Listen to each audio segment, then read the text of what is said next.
You're live. Hello, Hi. everybody. Hopefully we get a few people in here tonight, being it's a holiday weekend. Keith will be joining holiday us weekend. a little bit later. He's running a little behind right at the moment.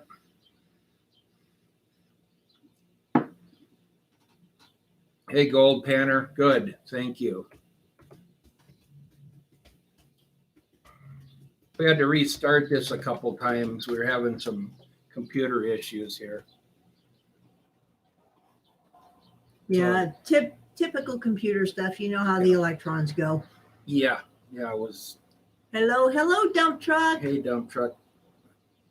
Yeah, we didn't know if we'd have very many tonight or not, but hopefully we do as time goes on here. Get a few of us in here and give everybody a chance to catch up with us.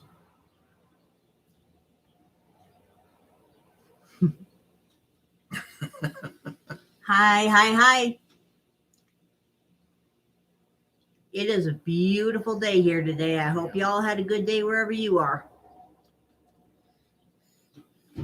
Yeah, hopefully y'all had a good weekend. And yeah, just talk to them about something. He is actually up at the doctor's office right as we speak, having him look at his elbow. So he'll be here shortly. He's not too far away. And he just told Eva and I to go ahead tonight and get started, and he'll be here when he gets here, I guess. So, hello, Earl. Well, we got a little bit of the video from my copper project up there. Hopefully you guys maybe seen that. We could discuss that a little bit here for a while. Hello, Argonaut. Hi, everybody. But Keith just thought he'd let us go ahead and get started, and he'll be here as soon as he can be here. Yeah, it was beautiful here today again. I was up on the mountain. I didn't come back until this afternoon. But I spent the weekend went up Friday and spent the weekend up there helping Dirty Goat Mining get their equipment lined up. And we excavated their holding ponds and got them lined. And so it was a pretty good push for a weekend. First nice weather, but a lot of fun. It was always fun to be back up in the hills, playing with the equipment. So we got a little bit of video footage there of the copper project. Kind of show you was kind of the area is what we were looking at with the geologists. Not so much concerned on the actual main body of ore that we're looking at. We're looking to find out what else is around it and how to make sure that we've got it all tied up in claims and to put a big enough project together that, a big mining company wants to be involved in it. Yeah, a little bit of snow, just kind of on the north sides and up in the darker timber. There was places where the drifts were, 2 or 3 feet deep yet. But the road was open. We had a lot of blowdowns. We had to chainsaw our way in there for about 2 miles to get the road opened again, because over the winter, a lot more of that dead lodgepole tipped down across the road. So that's always fun. You get a windstorm and then you got to cut the road open again. But yeah, it was an absolutely gorgeous weekend to be up in the mountains. It froze every morning. We had frost, but during the day we were in the 70s, maybe even 80 yesterday. It got sunny and warm, beautiful, absolutely beautiful.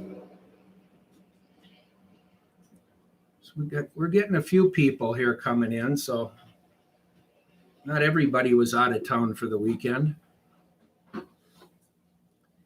But we're waiting for the assays. We took a lot of samples that day we were in the field up there, and then the following day we were in the field for a while up there also. Most of those samples have been sent off, separated and sent. So hopefully in a few weeks here yet, they've told us it'd be at least 10 days. We should be getting some assay results back on some of the rock that we were pulling samples on and start seeing what the grades are running. Everything looked really, really good, though. I had laid that area out fairly well. We're going to rebuild the portals, and we're going to open on our permit right now. We planned on opening 3 or 4 more portals that are up there and getting them gated and secured, and then inside the mines, we were going to do some roof bolting and some secure stuff too, just to make sure that the geologists, everybody going in and out, is safe. Hey, Terry, glad you made it. So we're getting a few people here on the list. Hi, everybody. Keith isn't here right now, Terry. He'll be here shortly.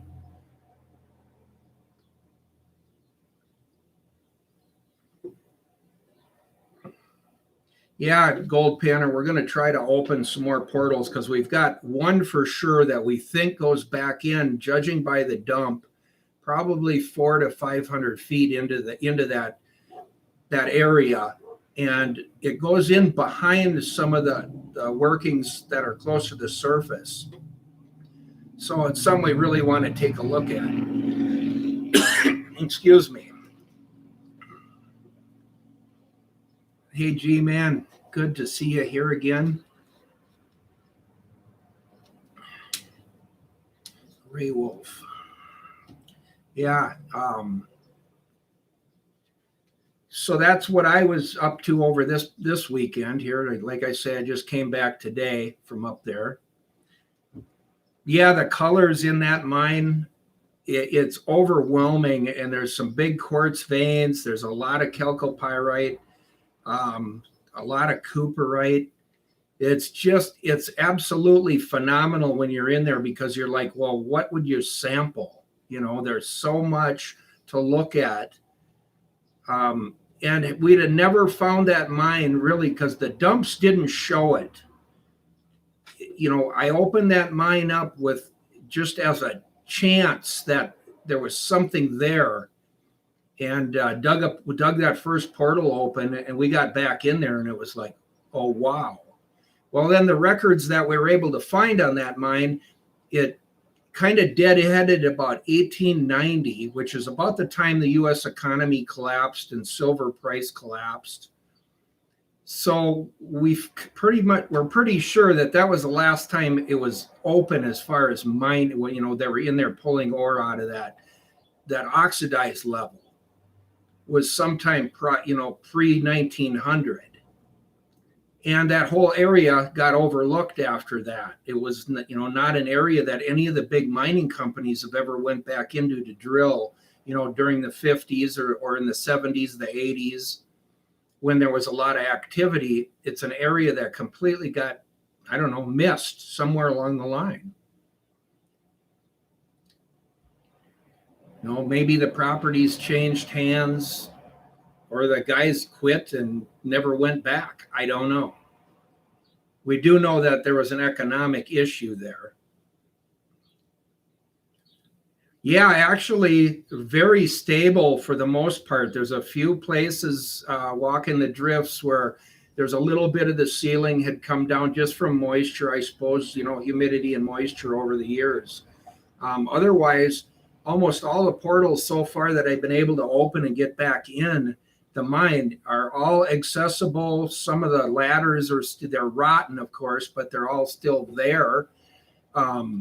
Some of the timbering where they did timber in a few spots, mainly for getting, up higher, where they tried to stope into the ceilings, and then a lot of them old timbers are still there, and not much left of them. They've rotted away pretty well, but they're still there enough to see what they were doing.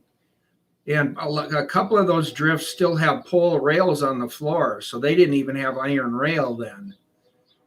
The pole rails, anywhere they're in the water, they look damn near brand new where they were in the water in there.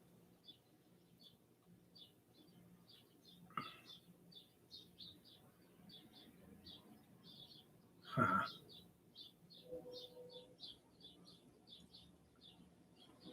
Yeah, it's quite a thing to find. I kind of narrowed the area down working, because I had placer mined about 2 miles to the northwest of it, and we ended up with some really interesting big gold And it's like, okay, where in here is this stuff coming from? Because once we went above a certain point in the drainage, we were still getting good gold, but it was different gold than what we were getting in this one area.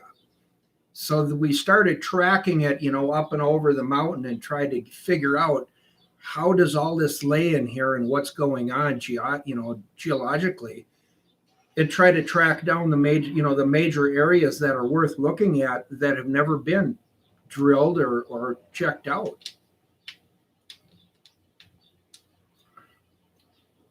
Yeah, the gold, when we got above that certain area, we started to get gold that had quartz on it, more almost some specimen stuff. And it was finer gold too. And we knew about where the change in the drainage was because there was, some change in color of rock when we were excavating it. So we just started looking at that as to, okay, this leads to something different. So I started actually mining into the side hills on both sides of the drainage till we got the one side, we got back into some marble. And okay, it was like, okay, that's a cap on something. Normally your marble will be a cap over another ore body. So we drilled some of the marble and and crushed some and sent it for assay. And all the marble had gold and silver in it. And that kind of surprised us because we didn't think it had anything in it. But that was a good tell that it probably is the cap over a pretty good gold find in there, as well as the copper on both sides of it. So, in this case, I'm kind of going after the copper, but it's probably going to be substantial amount of gold involved in this area as well. The color gold panner didn't change a lot. The gold still had a nice color because the gold in the area we were in there, the gold is pretty high quality. Some of it, we actually assayed just placer run gold that was assaying at 96, 960 gold right out of the ground, right out of the sluice box. So the quality of the gold is phenomenally good. I think the worst assay I ever had on some that we smelted and poured was like 92, 920 gold. So it's good quality, beautiful gold. But the change was the size of the gold. And then we started picking up gold that was carrying a little bit of rock with it, some quartz. And it was like something major just changed in this drainage, and we wanted to figure out what. I mean, so the placer mining kind of can lead to, other things. The marble it actually had high enough readings to be ore in the marble. The problem is we can't use cyanide here in Montana, and that would be the only way to get the value out of that would be to, crush it and leach it. And without being able to use cyanide, it kind of made it ineffective. But what we're trying to do is go beyond the cap, and get in under it and see if we can't, isolate some of the better ore bodies that are deeper. Yeah, that's a problem you run into, though. You could have, for a big enough, mining operation, they can get to a pretty low grade as long as they can find consistency in the grade. And the marble there had consistency, and probably enough of it because we were able to track it for over 800 feet up the side of the hill. It would stay in the marble. So, the body itself was big enough, it could be many, many tons, millions of tons probably. But your limitation factor there is where do you take it to process it, and then at what expense? Yeah, I started just trying to track the sources because so many of these drainages here had so much gold and nobody ever found sources. They spent 100 years mining these drainages up in this area, and a lot of gold has come out. I mean, historically, millions of dollars that came out of some of these little cricks, and nobody ever found the sources. So that really kind of leaves a big hole in, well, it came from somewhere. And I just happened to track into that copper that was so darn rich that I was like, I couldn't believe it. So we started, trying to figure out how big of an area that is. And where are the portals or old shafts, and started marking and mapping everything and trying to figure out the whole area so that we could try to draw a line on exactly what should be claimed and to, basically provide drillable targets. So right now we've got multiple companies looking at it, and I think in the future it will go forward. It's just mining is a slow process when you get into, the regulation we've got and this size of an operation. Yeah, it is an open area to mineral exploration. And we've covered a big part of it, though, with 25 claims already. So about 500 acres of blanket coverage on it. Yeah, well, Wolfman, I was actually a placer miner.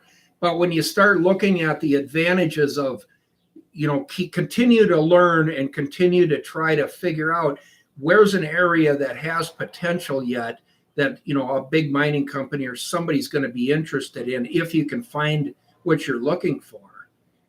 And I've spent quite a number of years already in that area, really specific to that area, walking each and every drainage and every ridge, the highs, the lows, looking at the faulting, trying to figure out where there's smaller faults against the big fault lines, and checking all of them for, being able to go up there and break a rock in two and go, yep, there's blue copper and gold. I'm looking for gold all the time, of course. Yeah, this political environment's, not a good thing, but our future depends on some mining at some point. We're going to be mining again someday. Well, that's part of why we're, trying to take it to a junior mining company. Excuse me. Is because of the expense and raising the money to do it. Most of the time, your junior mining companies already have kind of a foothold in with some bigger companies, some bigger mining companies. So your chances of getting it developed, at least through the first process, the first couple seasons of drilling, are much better if you can attract a junior miner to come in and start the process. Because once you start, it can be millions of dollars really fast once the drilling starts. And then you hope and pray to God that it comes in with some mineralization, that it was a success.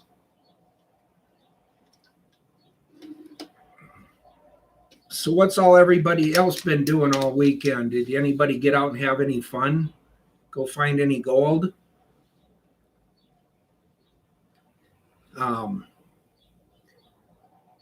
For everybody that came in a little later, I was up at Dirty Goat Mining over the weekend here. I went up on Friday, and we got his tailings pond and his recirculation pond put in and got the liners, helped him get the liners put in, and they got their equipment all up and ready. And as of yesterday, he started running and dialing everything in.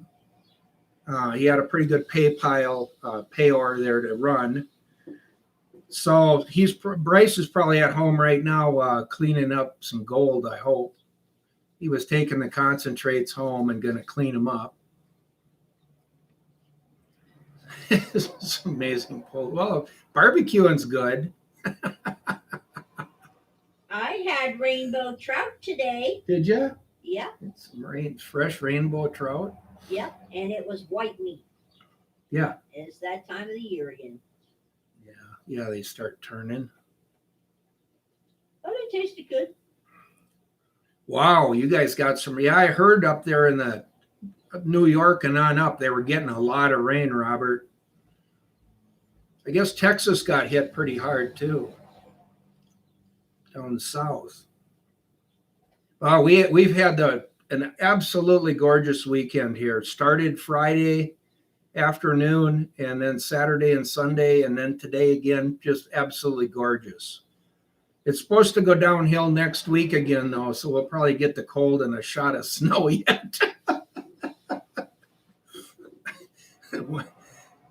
we gotta hit like 90 degrees one day, and then it'll snow, and then we should be into spring or summer at that point. Yeah, we needed it here too. We're lucky we got those late snows and all that rain. We needed it. Not as bad as east of here, I guess. Eastern Montana and North Dakota and that, they're in a pretty bad drought. They've gotten a little bit of rain here this last week or two, but it was looking at a lot of the farmers back over there in North Dakota and that were talking about not even planting unless they got some rain to plant into. So that wouldn't be good later on down the road either. That's where most of your bread flour and your pasta flour comes from.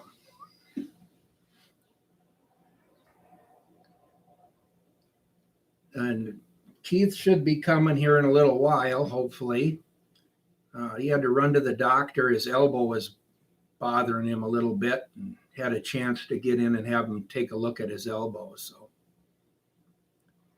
yeah, well, right now, this area here, for the amount of down timber we got, the last thing we need is a fire. But I think moisture-wise, right here in this area around Helena and that, I think we're in pretty good shape the way it looks.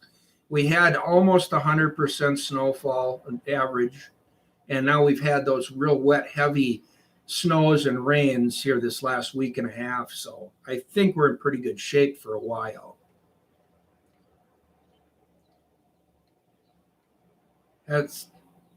We finally ended it here, Terry.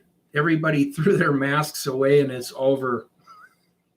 Of course, it's Montana. Everybody's a little more independent here anyway. But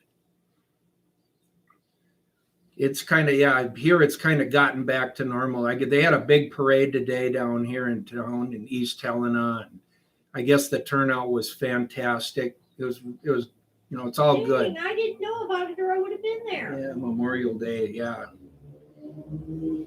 Quite a few speakers, I guess. I guess they had a good turnout, though, people. Hey, Keith made it. Yeah. They let him out. Olecranon bursitis. Really? Yes. So it's just fluid mainly. Yeah. So you want to explain this to me? Well, there I was, fishing with my daughters below Hauser Dam, catching this giant state record trout, and this grizzly bear busted open and attacked us, and I had to hold out my arm and protect my daughter. Would you believe that? Hey, go for it. Yeah, that's no shit. There I was. Sorry. Go for it. I didn't want to know what really caused it. No. Resting my hand on the door handle, my elbow. In the truck? Yep. Just that vibration. Yep. That's all it is. Some people get it from being at a conference and just leaning on their elbow. Is that what they told you? Yeah, that's what they told me. So what's going to happen with it? Compression for about a week, and don't rest my elbow on anything. Okay, don't rest your elbow on anything. That's right. Bad bear. So anyhow, oh my goodness, where are we? Jim's been talking about his link. Yeah, we talked about the copper project there a little bit. Everybody kind of jumping in here. Yeah. Let's see. I'm working on it, smoking. Yeah. No, we've got a few things we got to get ready here. Then theoretically, even I'll probably be out in the field again about the end of the week or something, securing those declines. So anyhow, since you're in the middle of something here. I'm not really. You're not? No, we're just kind of catching up. And here, I leave it all to you two to take. We're controlling it, I guess. Anyhow. Yeah. By the way, how did you like the video? I thought it was fine. Yeah, it wasn't. You got what my quality probably wasn't there, but you're underground with lights. You have to kind of learn what to try and what not. I Because in the camera, you couldn't tell if it was actually even showing anything. Yep. It's not carbonaceous material that's bad for an open pit gold mine. It's bad for cyanide leaching because it'll strip the gold out of solution. So if you're using a thiosulfate leach, it's not a problem, which is one time when a thiosulfate leach is potentially substantially better than a cyanide. Wolfman liked the video. Yeah. I thought it turned out pretty good considering, Getting a high with your helmet light and your other lights and then the camera, you can't tell if you're actually filming anything worth filming or not. Yep. So, well, Melvin, graphite can precipitate gold out of solution. If there was a geothermal solution or something else that had gold in it, it can precipitate on the graphite. And no, not a hematoba. It's just the bursa got a little bit of fluid in it. Doesn't hurt or nothing. But anyhow, so are you sure it's gold? And if not, you might have to have it assayed. Just let them know it's a high carbon thing. Fire assay will resolve the issue.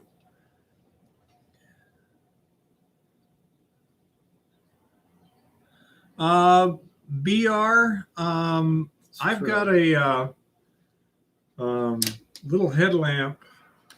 You remember the name of those lamps, little one?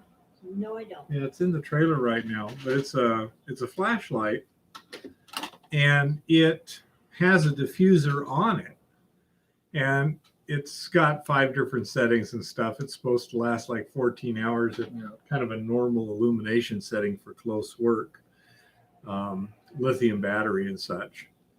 And they were about what, $65, I think, for each one of those with the I believe so. Yeah. I've got Prince Tech lights on my helmet and stuff, and you can turn them down. There's 3 settings also, and that's what I was playing with, is trying to figure out if I could even get video, very good underground. But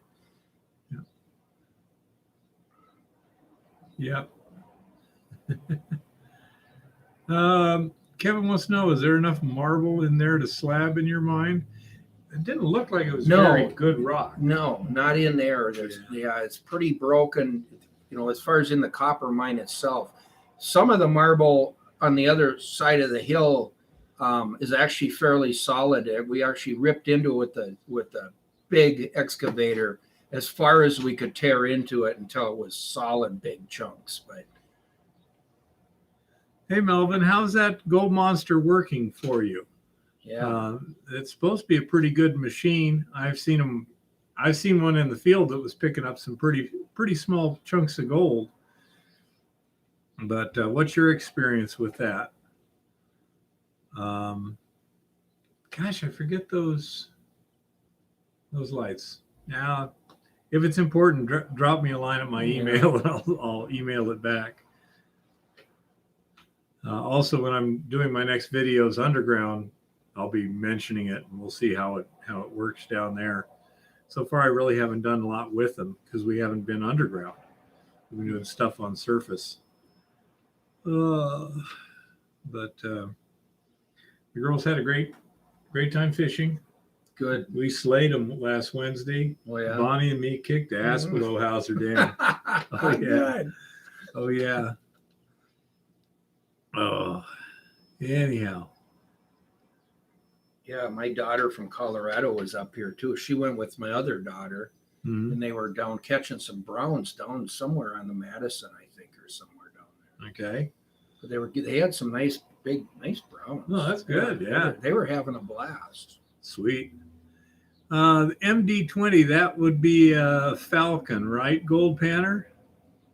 Yeah.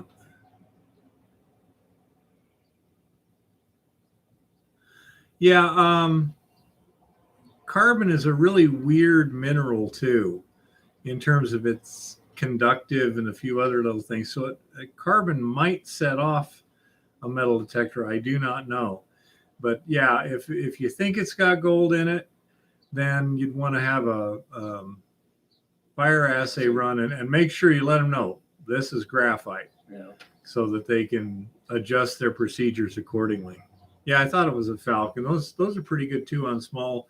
Yeah. I think that gold monster saw at least as small as the little sample they gave me with my Falcon many decades ago. It was pretty impressive what that little rascal would do. Yeah, that, and I've seen both the Gold Monster and the Gold Bug 2 side by side working, and they both did a pretty darn good job.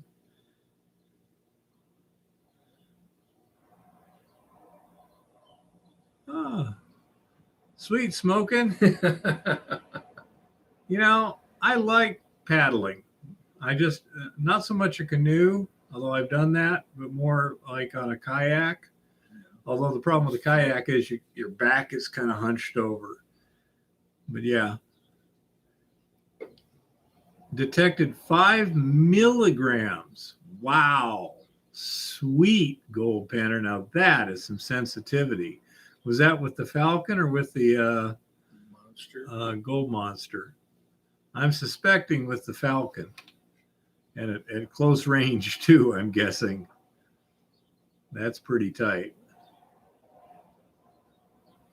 If you'll just take over for just a minute. Sure. I'll be right Grab back. what you need and Where's my water on the coil, you said. Yeah, the just- monster.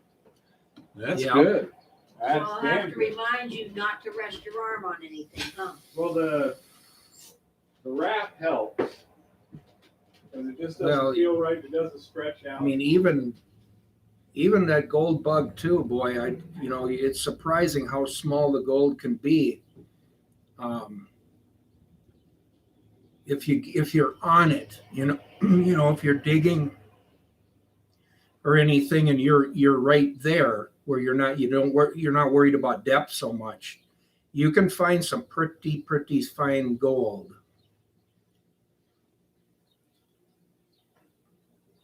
Steel toe boot, yeah, that, or your belt buckle, or depending on what you got on.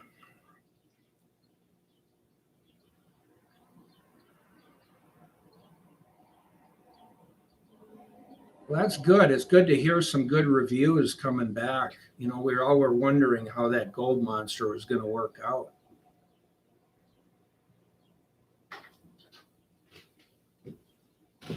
Well, I was watching Jeff Williams' recent video when he was in his drift mine there. Yeah. And once they got down to where they thought the gold stratum was, he detected it first and then he dug it with the demo hammer. I would have just demo hammered it first and then detected, because then, you're going to have to move it all out. Part of anyway. that's the show, though, is there anything over there? Well, you're going to find out. Well, when you do it. you are. And when they take it up and, finish crushing it some more and washing it and everything, I would assume they're getting pretty good gold. Yeah. By what they're doing. Yeah, it looks like it. One of those samples from one of the mines we were looking at a couple weeks ago, it's got 3 mil gold in the dumps. Not high concentrations, but yeah, It's there. yeah, Well, it's easily well- gravity extractable. That's a good thing. Mm-hmm. Unfortunately, it's on Forest Service land and right on the damn road. There's no way you're going to be able to sneak anything there. Could you come up and shaft it above it or something, though? Nah, I mean, to tell you, this is like a super highway compared to what I'm used to up there. I mean, we ran into Probably a dozen people. at least a dozen groups. What if you drop below the road and come in under? I mean, it's just right there. There's no way to hide. Well, you don't necessarily have to hide, but you got to figure out a way to. Is Chris here? I haven't seen him. No, I haven't seen him either. no. Probably had something planned for the weekend. Yeah, well, Eva's son's in the military right now, one of them. And I'm just getting started, hopefully to be successful. Well, Melvin, whenever you have questions or whatever, you can give me a comment on any video or come here on Monday nights. This is a perfect place to ask Questions. Let me call Chris. Hopefully learn. We're all trying to learn. Get him onto this here. Oh, come on. If he's available. Because I have a question for him. Definitely, Patrick. To all of you guys, if you've served, thank you. Yeah, thank you for your service, Yeah. people. He's not available. Yes, indeed. Thank you very much. And it's not just the soldiers. No, Their families serve too. Oh, yes. They go through a lot of stress and strain even when they come back in one piece. Yep. It's got to be a rough gig. Luckily, Eva's son is in a place without bullets flying right now, so it's not As far as terribly we stressful. No, We don't know where he actually is. Definitely. Well, that's true. He might be lying. You're We can't tell us. Yep. Yeah. So, yeah. It's important to take a little time from time to time and just remember how much all of them go through. Well, a lot to of people. support us. There's a lot of jobs I've seen that I'm glad somebody likes to do them because I don't want to. So you do have to be thankful that there's somebody who went to medical school and they're a doctor, and so yeah, it's Look at that elbow. See how it's sticking out there? Doesn't that look horrible? Doesn't hurt with a darn. Yeah.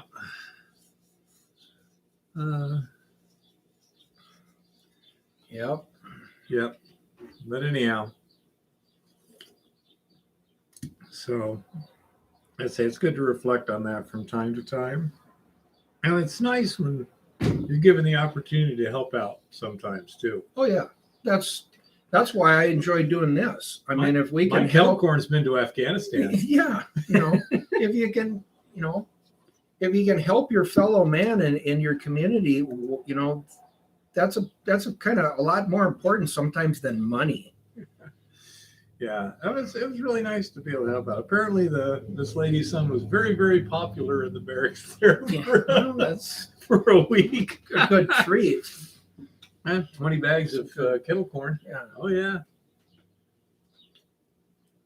So I say it is nice to remember and help out.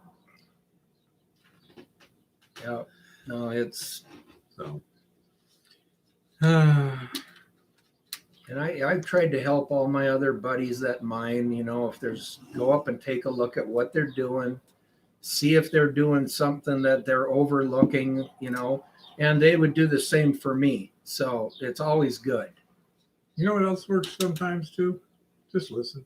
But sometimes, yep. We got some vets that have been staying here from time to time and just sit down and listen to them. Yep. They Yeah. just Talk to them. Yep. especially the old ones that don't have families. It can be a lonely life. So just give them a little bit of your time. Yep. And it's a very, very, very small price to pay.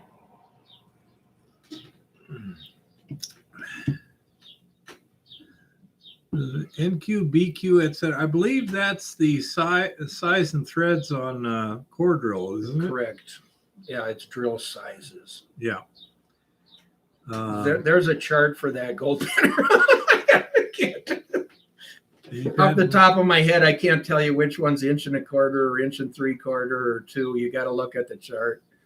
There's lots of patented stuff out here. Poker face. What's for sale? I mean, basically, it's just private land. And if you're looking for a mining claim or a mine, basically, that's on patented land, up here, there's a lot of them. Yeah. Just a crap load. If I don't know, I never cross-referenced that because that wasn't what we were looking for. But I mean, every county I'd go through 50 or 100 mines that were somewhat interesting and on patented land. Well, You know, some of those, it's a matter of finding out who owns them and see if you can go look. yep. I You mean, know, if that's something you're interested in. I know one in particular that Chris helped me find out exactly where it was, and it's sitting there in the middle of some private land, and I'm thinking, that would be nice. Well, usually you get your permitting done a lot faster on private land. Well, I say right now, my job. I'm is- looking at actually part of our project up here is there's some private land involved, and we're working on trying to own Do they own that the mineral too. rights? Yep. Okay. Yep, and we're trying to own it so that it would give us a base of operations as well as some drill targets Yeah, where you can put on your private some ground. facilities. So, right, if we have a man camp or something, we can be on private ground and not dealing with Forest Service Absolutely. year to year to year. Yeah, that can be a real pain in the butt. Yeah, I mean, you can do anything. It just depends on what bonding you want to be able to put up. I mean, you can build on Forest Service land, but the bond is going to be substantial. Well, that would be if they give you a permit. Well, yeah. Now, well, all yeah, if you get permits now through have that, to be right. reviewed through Yeah. Washington. Yeah. You know, little old Fred with his one office. Yep. Sure, Poker Face. I think you've got my phone number now. Yeah, say just call me early evening sometime. Yeah, And if I'm in cell range, I'll answer. Oh, and by the way, Bear, we apparently missed a Memorial Day parade here today. yeah. Oh, He's man. telling, yeah. Man, didn't know about that. That sucks. It would have been nice.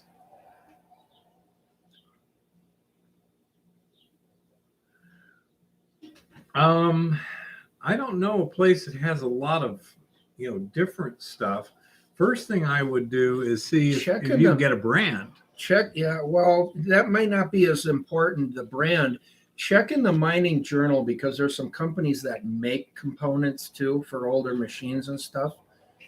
Go to the ICMJ, the California Mining Journal, and look who's listed in there showing wear and replacement component parts.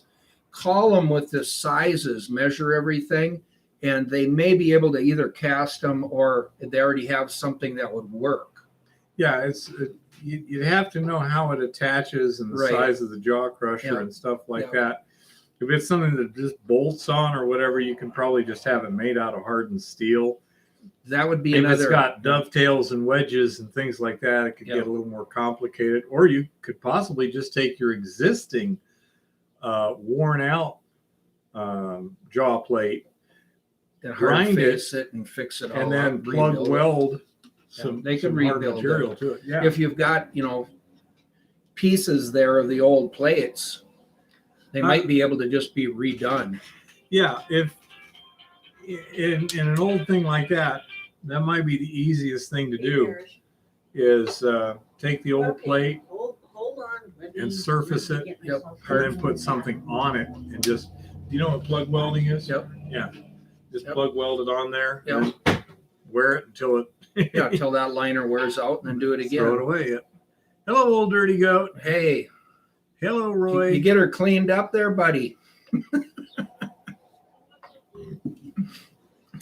So that would be a possible way if the attachment surfaces and such are in good shape, and it's a lot of the old ones have wedges and this and that. It works very well, but if you don't have exactly the right part, life sucks. On the other hand, if you just cut off the surface to get a smooth surface and put on some hardened plate, Yep. that might work just fine. Almost done. So you're sitting there watching gold clean out, clean up. I hope you got gold. That would be nice. Well, he was working pretty hard all weekend up there. I'm sure he's excited to see some. What kind of tonnage does he run in general? 30, 40 yards a day. Not huge. That's pretty good. No, I got some good video. We'll try to get a video put together here.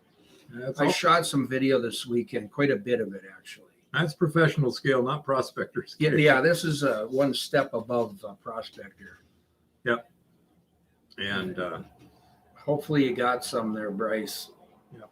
Just that's But he dug the ponds, so we helped him pull the liners in and stuff.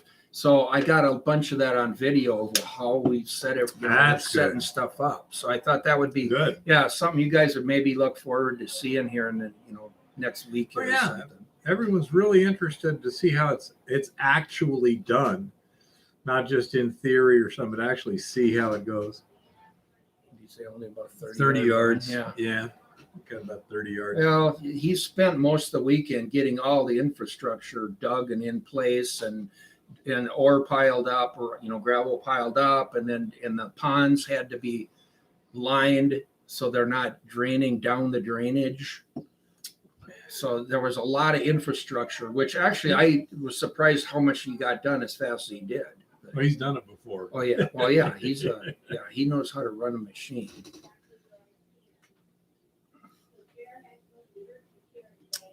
Possibly, I'm not sure.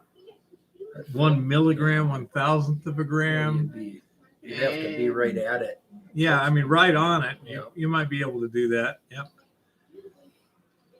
So, yeah, Jim will likely have a lot of really interesting stuff this summer to throw in the mix. I'm, working on the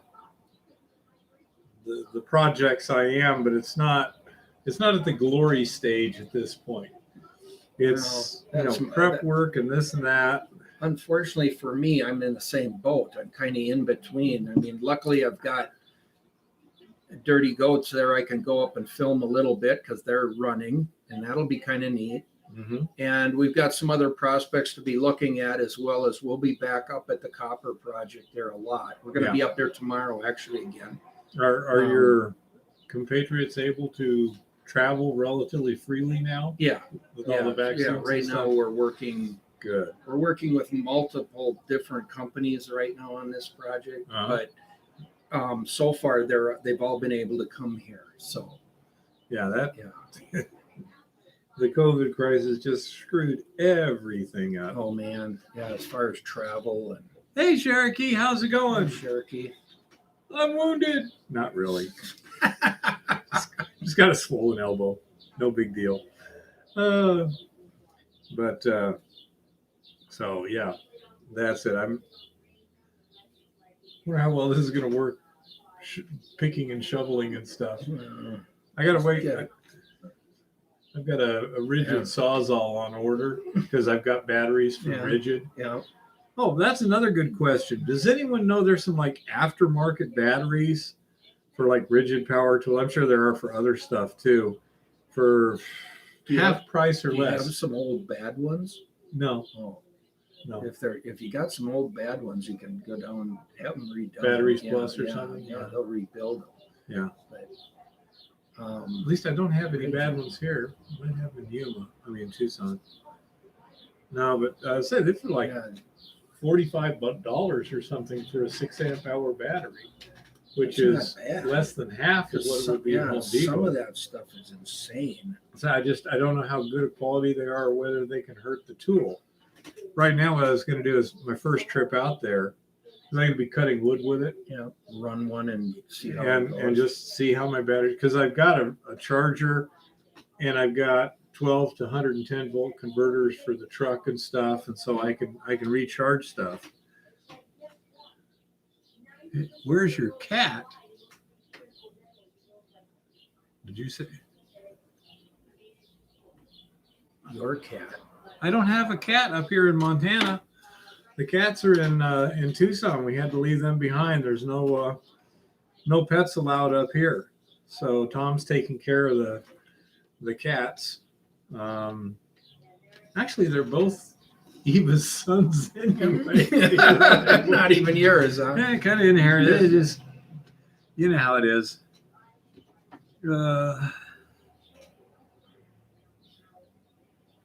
Bang Good or AliExpress? Let's see. Is that mine or yours? That's mine, but find a page and tear it out if you want. There's this one. Huh. Bang Good or AliExpress.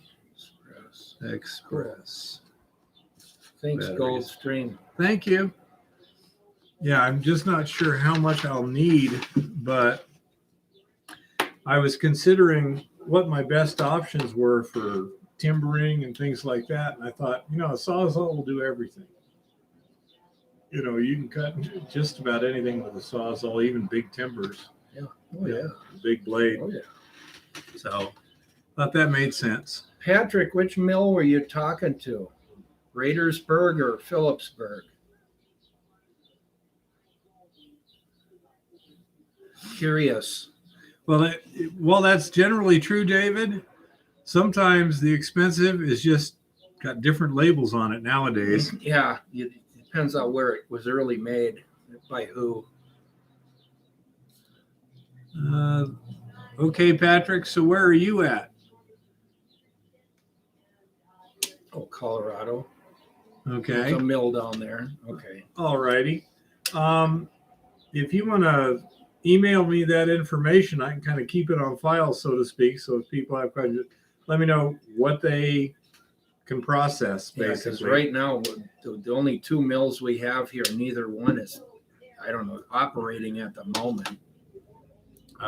When we were talking to camp, they were discussing a few milling options, and my principal was familiar with some of these and this and that. Mm-hmm. So that was interesting. And it's a big state, but it's a small town, if you know what I mean. Everybody seems to know everybody. It actually, that's what's interesting about Montana is, your family or friends might be 800 miles away, but they're still in Montana.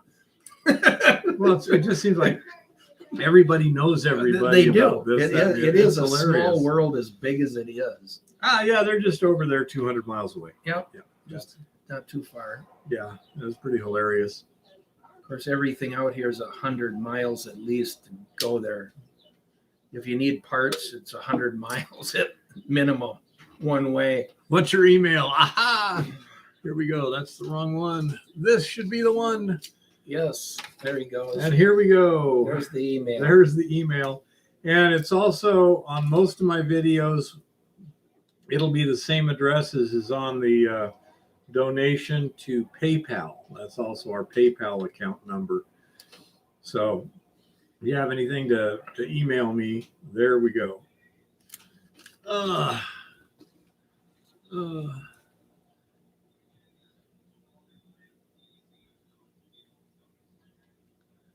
Yeah, I don't have any dead batteries, Keith. I just need potentially some new batteries. Depends on how fast I burn up the charge in these things. I suspect that a Sawzall is going to use power fairly quickly. I think you're using it heavy, yeah. I would Cutting think hard. I would think you'd probably burn up a 4 amp hour battery in 20 minutes of cutting, 30 minutes of cutting. I don't know. Yeah. We'll see what happens. And yeah, the problem with the chainsaw is you touch anything but wood with it and instantly the blade's dull. With a Sawzall, you've got the ability to use a carbide tip demolition blade. And then change it. And so if you hit stuff, it's no big deal. Yeah, It's easy to change them out. They'll last quite a while. You're welcome, COVID. And, things like, well, especially like if you're going to clear a little brush, you got something in the middle of the dozer road up to the mine you want to get rid of. Well, Right. You got to cut it low. You're going to hit the ground. Yep. If you do that with a chainsaw, there goes the chain. Yep. Every single time. Even if there's just dirt in the wood. Yep. It'll dull them down It'll fairly dull fast. like that. So that's what I thought. And when I'm doing timbering and stuff like that, I can actually work it in places. Right. You can fit them tight. Keep all your timbers tight. Yeah. That guy I worked with down in Tucson, that guy could take a Sawzall and pierce with it. He could take that thing and run it into a wood and actually cut a slot into it without going past the end of it. He was that steady, and he could just do that. It's like, my wow. shoulders can't take that vibration anymore. Yeah. It just kills me.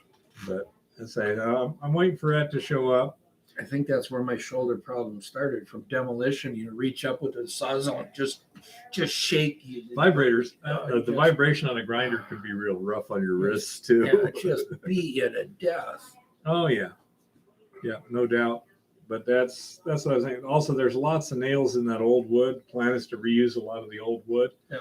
And same thing Yep. with a chainsaw or a You hit it, circular yep, saw. You just just hit boom, that done. nail. That's it.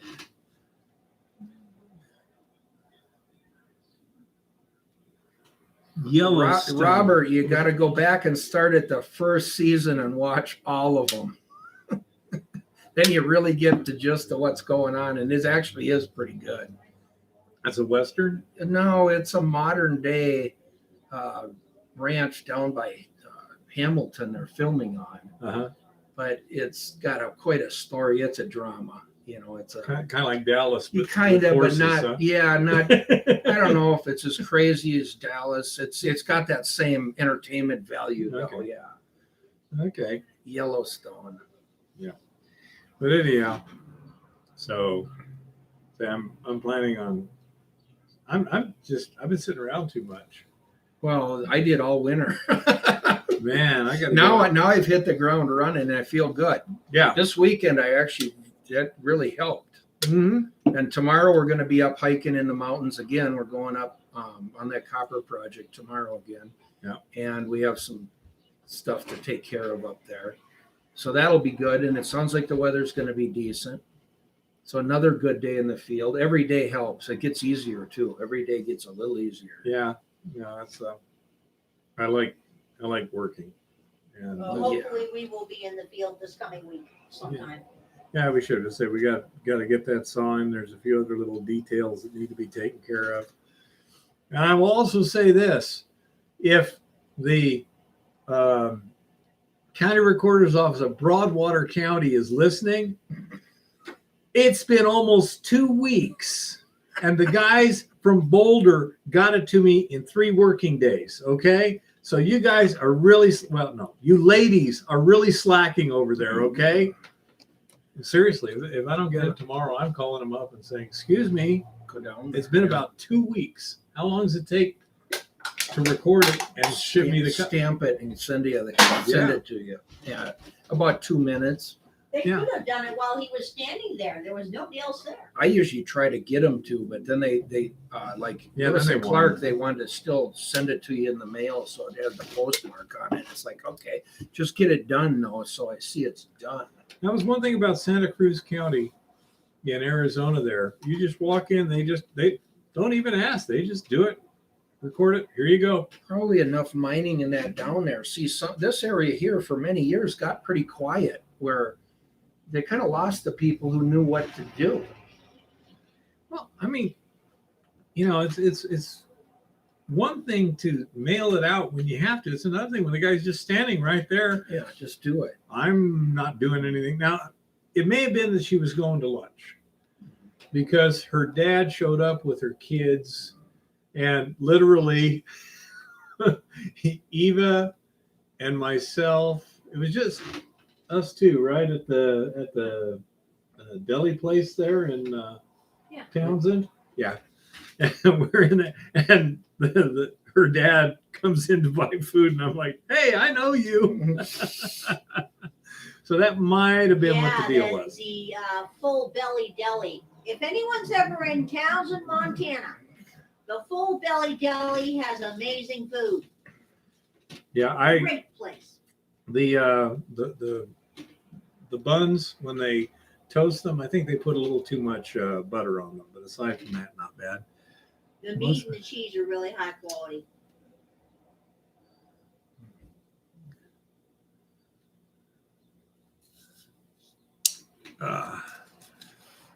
Yeah. Carbide chain. I haven't seen one of those yet. Have you? For chainsaw? Yeah, they have some new stuff that'll go through nails and rock. Yeah. It kind of came out of it. See, they started using the wet chainsaw for cutting concrete. They figured out how to make a blade that would hold up for cutting concrete. Sweet. Well, now they got like a construction grade chainsaw blade. Oh, good. Yeah, Keith, these are not lead acid batteries. These are lithium batteries. I don't think a desulfurator works on lithium, but I really don't know. But I've got good batteries. Oh, That's not it. It's only I have so many of them. U.S. flag suspended from crane mistaken for noose sparks Memorial Day outrage on college campus. Now, if you saw the picture, the flag is on a line hanging down from the crane, and underneath the flag is a simple loop knot to keep it from sliding off the roof. Man, that's crazy. Well, you know they're all nuts. Montreal, huh?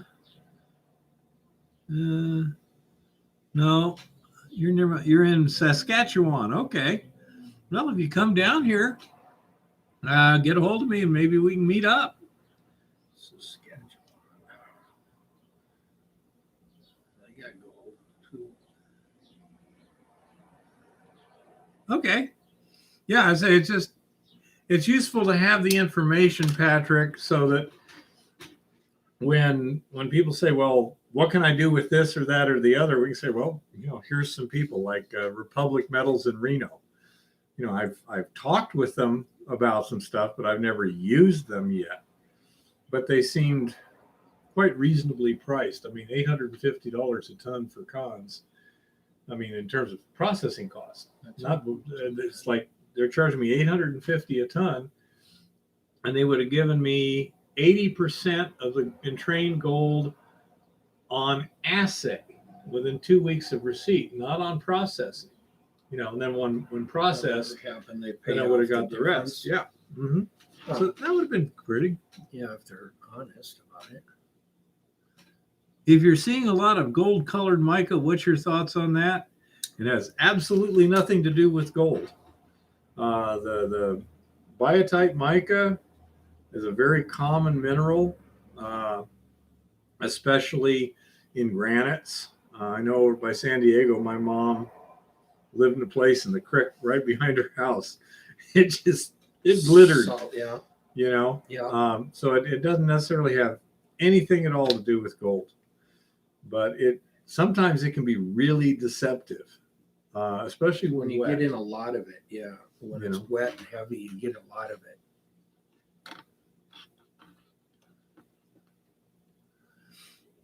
Well, yeah, Kevin, and you say you can resharpen a chainsaw blade. It's not that hard, but I say it's a little bit time consuming if you don't have the fancy equipment to do it easy.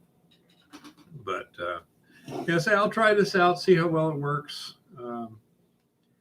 I'll be doing a lot of timbering in the near future.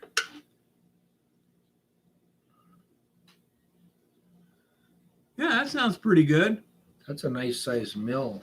Are they flotation, leaching, both? Any gravity? Any idea, Patrick? Yeah. What processes they're using after crushing? Yeah, that Prospect SP. That was one thing I wanted to talk to Chris if he shows up. Have a mineral that's white, but I suspect it's associated with the silver because the samples that were really high in silver, over 10 ounces to the ton. Mm-hmm. By the time I'm panning it down, that last little bit I usually get to is almost all this white stuff. Mm-hmm. And we saw a chunk of something that was actually looked like silver, really bright. Something to do with the silver. Patrick says they do them all. Okay. Yeah, that'd be great. Yeah, that'd be a nice. Because for bulk sampling, that's the problem we run into here. Is there's nowhere to go with. If you wanted to pull, 5-6 big dump truck loads of material out and haul it somewhere and run it, there's really nowhere to go with it.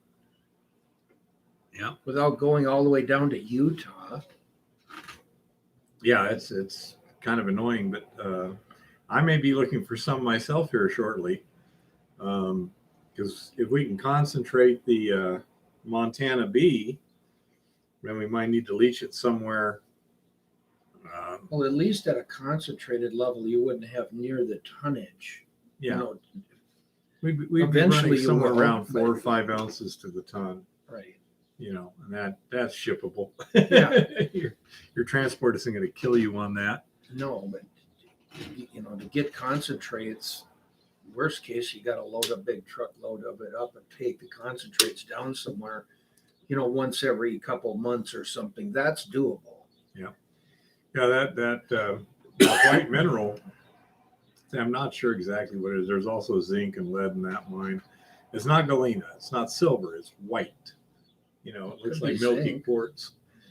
I know there's minerals that are like that, but I think it'd be really easy to gravity concentrate. It seemed to be doing a great job of that. That's Yeah. And we found some pretty chunky gold in some of those samples too. Yeah, that Prospect M, that stuff was easily gravity extractable. That wouldn't have been a problem. Plus, around there was, I probably saw at least a half a dozen real shallow trenches. Mhm. It looked to me like they just dug down to bedrock. Yep. Get In rid some of soil. the organic and see what's there. And my guess is they were loaming, found some gold, dug down to see if there was a vein there, and it was a residual. Yep. But I'm thinking it might be a good place to take a metal detector out. Definitely. And They may find what they missed only by 10 feet. well, it's not just that, but first of all, there may be nuggets just laying around. That's Right always there. a possibility. But even where they were at, I think if you cross cut it, just a little trench that you then fill in, Mhm. just see what the damn rock looks like, that you might find something useful, because the historical records were $100 a ton was what was rumored to be coming out of that little mine. And that's pretty good. 5 ounces of gold. Yeah. Or Exactly. more if it depends So they on might what have been year. leaving, half an ounce behind, Oh, yeah. calling that waste. Well, all they had was their eyes. That's how they judged it. Mm-hmm. Whether they threw it in the wagon to take or they left it behind in the pile. Well, when it comes to Prospect M there, I'm thinking we could probably go up there on a late afternoon or during the week when people are at work and Uh-huh. fill up 5 or 6 buckets full of those dumps and bring them back and just try.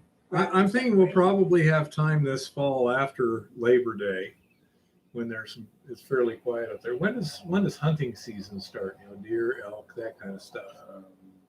Not till elk isn't until October 20th or give her somewhere right in that area. So mid-September would be Yeah. fine. Yeah, It wouldn't but be too that road many may people. be closed Bow too. hunters will be out, but they don't, that isn't. No, Bow hunting they don't starts close that September. road until I think December. September 15th, I think, is bow hunting. Yeah. Yeah, because I thought they said the roads closed in like November or something. No. Yeah, maybe November, but as I say, we have plenty of time before then to get some samples. Wait till it's, pick a time when there's not a whole lot of people running around, so you can just go out, shovel some dirt in some buckets, and take off, and nobody notices you. Yeah. I prefer being unnoticed. Well, that's the best way to run it. When you're out there hunting around. When I was a security guard, one of the security guards liked these hard leather soled shoes. So when I'm walking around, people can hear me, and I'm like, I don't want people to hear me. I want to be able to sneak up on them. I want to be able to fade into the background without being noticed if Right. wanted. Yeah. Go pull samples and do what you're doing. But and we could go up there. I mean, we could camp up there for a day or two and borrow your metal detector and do a number of things, and then just before we take off, fill some buckets and head back. I'd like to. Another thing too. You can prospect. I mean, Yeah. There's no law against prospecting. Especially as you got the claim already. The other thing is, because it's coarser gold, we're really going to need to take a bulk sample and run it. Yep. This is almost as coarse as fine placer gold. Cool. So, I mean, it's the sort of thing that doesn't really assay well because it's too coarse. You don't know if you're going to get a representative sample. Right. The nugget effect just kicks your butt. Yep. And so it'd be interesting to see what, a 200, 300 pound sample does. And I'd like to get that done. got lots of stuff to do. And one of the frustrating things is this lack of ability to permit anything. Just that time frame really hurts. well, We're probably gonna have to put in some notices of intent on Montana B. I prefer to just. You really did dislike the rigid battery setup. In what way, Bob? I've used rigid tools for a while and haven't seen a problem with it. What's the issue that you thought was a negative there? I'd appreciate some feedback.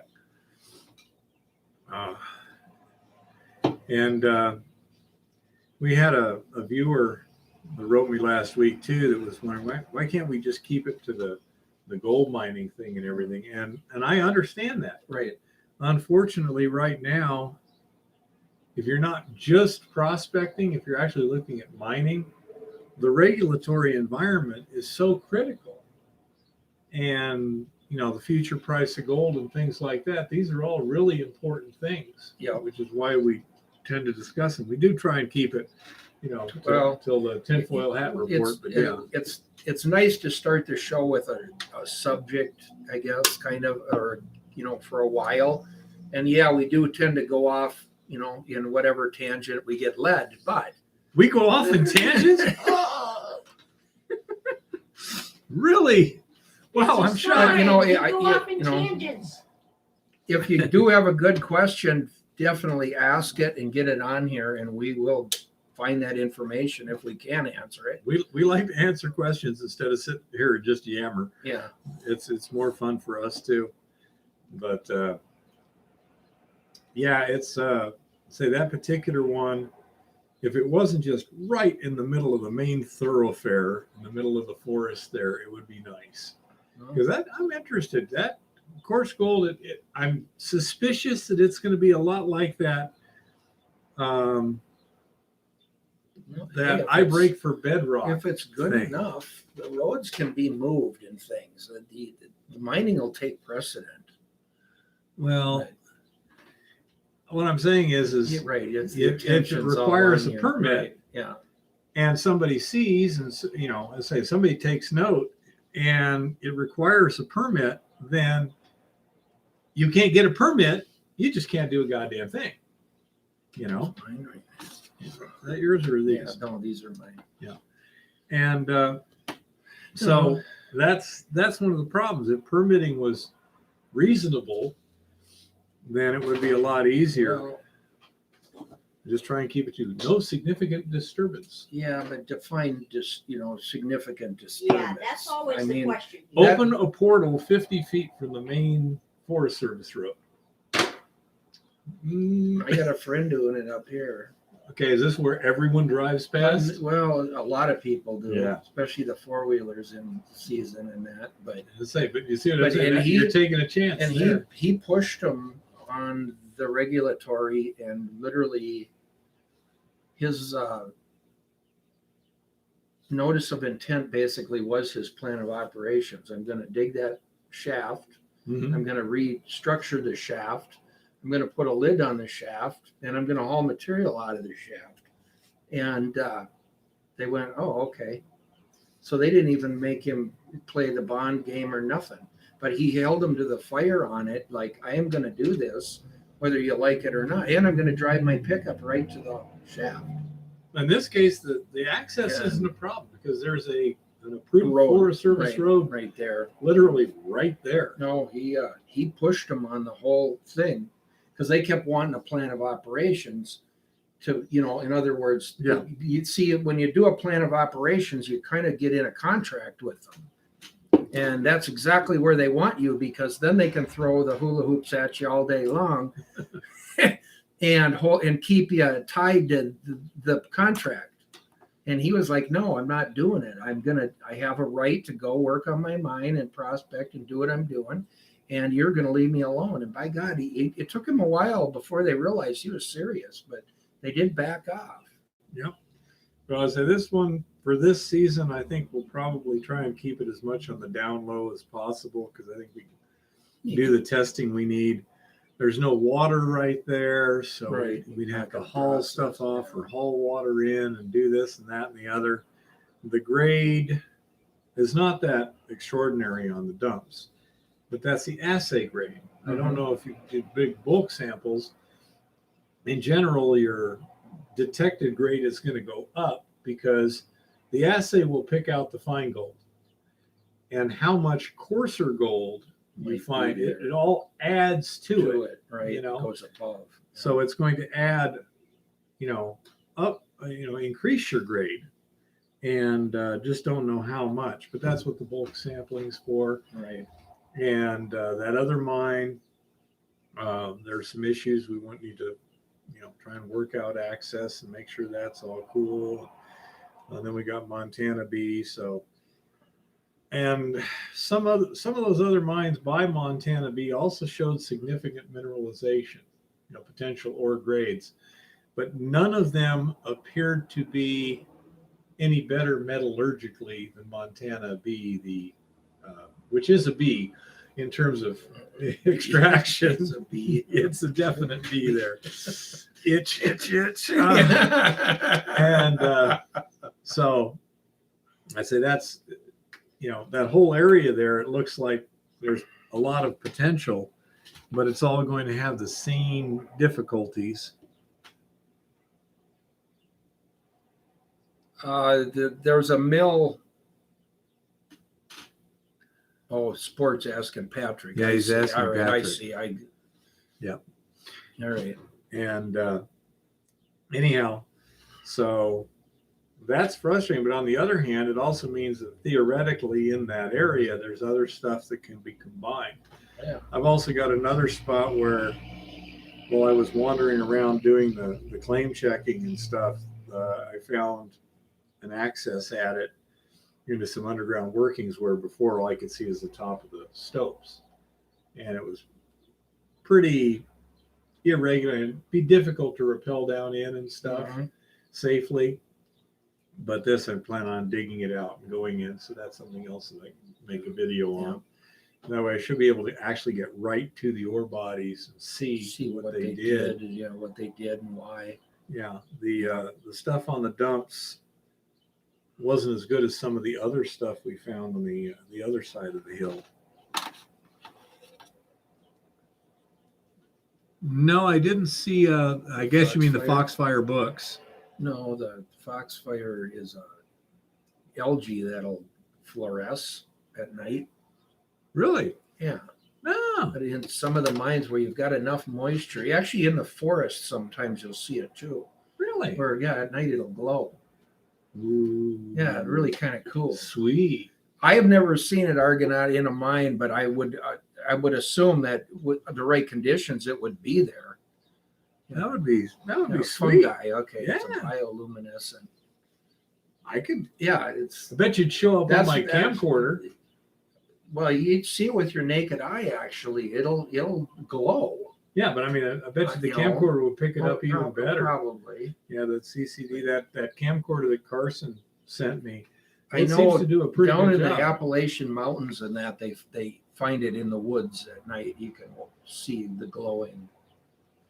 See, is I that don't know if that's Grizzly bear? because of moisture difference or probably the right, the right know. temperature and moisture and Yeah, I'm sure you have to have the right stuff. We don't have too many.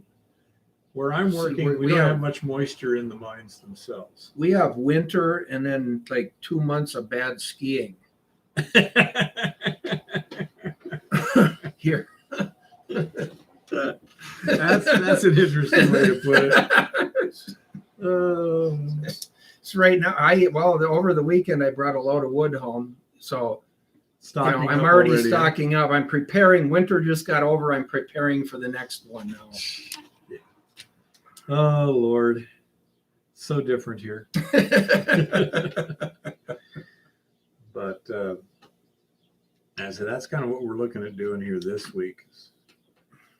And also there's a lot of old scrap lumber laying around that spot, and so we'll be cleaning it up already. Some of it's Salvage it. completely unusable. Yeah, salvage what you can. And now I guess we'll just stack it up somewhere. the next forest fire can get rid of it. You know, if you stack it up, it'll rot faster. Now, there's a good question. Some of that will If you lay have, out there for 100 years on this by itself, but you stack it up and it holds moisture and it all rots. I was wondering because I got like these 2x4s that they were using for the walls, and then some probably half-inch planking. 8.3 grams. Yeah. Out of 38 yards. On the calculator. No, Okay. my brain doesn't. Because 8.3, it's about $60 a gram right now. That'd be my guess. So 38 yards, you said? about 30 yards. $500 worth of gold and 38 yards of material.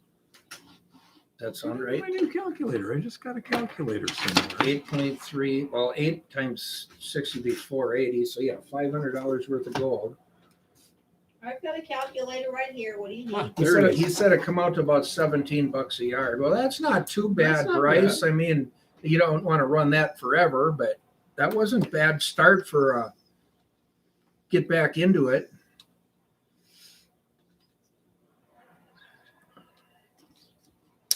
Oops.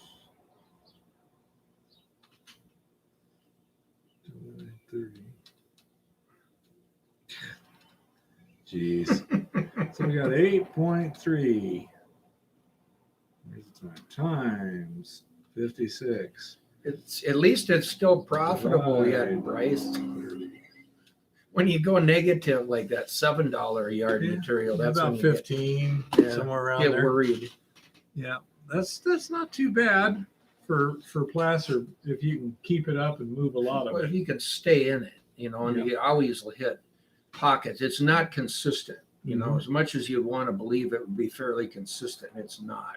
Yep. You know, you move a little to the right or the left of your cut, and that side will yield better than that. But then tomorrow, the other side will yield better than that side. Well, then you got the problem of, is it wishful thinking or are you just accurately calculating the variability of the material? You know? It can be frustrating when you start to get out of it. That's when it gets frustrating. When you're not finding the gold that you did yesterday and the day before, that's when it gets. Yep.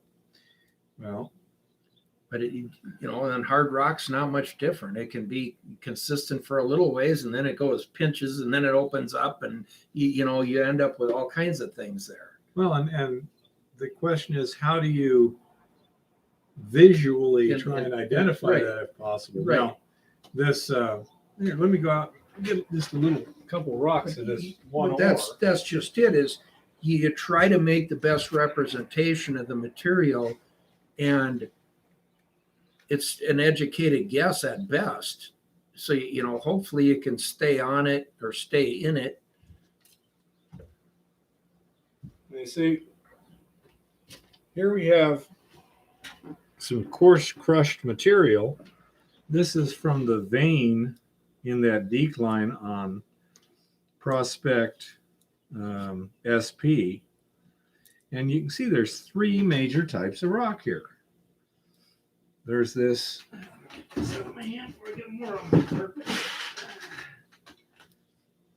We have this kind of white stuff. Yes, speckled, isn't it a little Yeah, bit? yeah, it does seem to be. So that's And there's a gray stuff. That's good. More stuff on my keyboard. That'll be good. Computers don't mind rocks, right? And then we have this tan material. Now, the way that you'd figure that out in general is you would take a crush like this and just mechanically sort through it. right. And Last then- year, and Eva then- was doing it up, and then, Right. then assay each Each. fraction, right. and that will help get you an idea. I suspect this kind of white colored stuff is heavy in that white mineral that seemed very, very dense. So the silver, Yeah, I would believe that. I'm not sure what it is. It's got some color in it, though. Yeah, I believe that. but by doing something to that effect, then you can concentrate Right. heavies. You try to identify what your source. And then if you can, then you can visually track to some extent.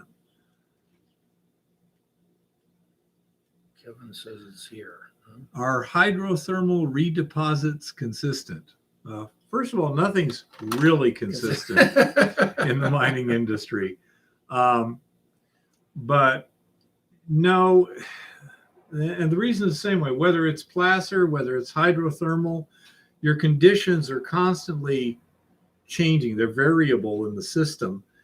And deposition occurs under certain conditions. So it'll be very, very intense at one spot and kind of just not much in another. And so you really have to figure it out. A lot of times in both situations, you can look at something else that's being co-deposited, like in your case, black sand, Right. Or Heavy the river cobbles. Heavy marble cobble, or something that's really, really dense and heavy. A placer, if you can identify the rocks that you tend to be getting the good gold with, it does give you an idea of at least when you see them, okay, I'm going to pick up a little gold in here. Well, and I imagine it depends a lot on the individual drainage, what you're looking for. Right, and how many episodes went down the drainage of different repositioning material, redepositing material. So, and that's up where Bryce is fairly steep, which you'll see on the camera, the pictures. The drainage is getting close to the top of the drainage, so it's really a lot of elevation. Well, it's hard to tell how much of that has been redeposited 2 or 3 times. Mm-hmm. So you get separation of the gold, but some of the separation of the gold still might be up here somewhere. Yeah. Because it was overlaid, from higher up. Mm-hmm. So he's in a tough scenario in a way, because there's no real definitive, there's the major channel of the placer. Mm-hmm. It's spread out through, and it's fractured rock, it's rounded rock, it's everything.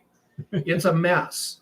So mess. Yeah. Wow, I've never heard that term before. Right. It's not, but like where I was working, I could tell right away as the rocks got bigger, I'd get to basketball size rocks, and then 2-foot rocks, and then 3-foot rocks. I knew I was hitting the energy channel, and it was obvious. And you could follow the bedrock accordingly too, once you were down that deep. But in his situation, the bedrock up there is a fractured bedrock on top of it. So not only are you digging in fractured material that's been moved by water, almost landslide material, right? Almost landslide material. It's interesting. Yeah.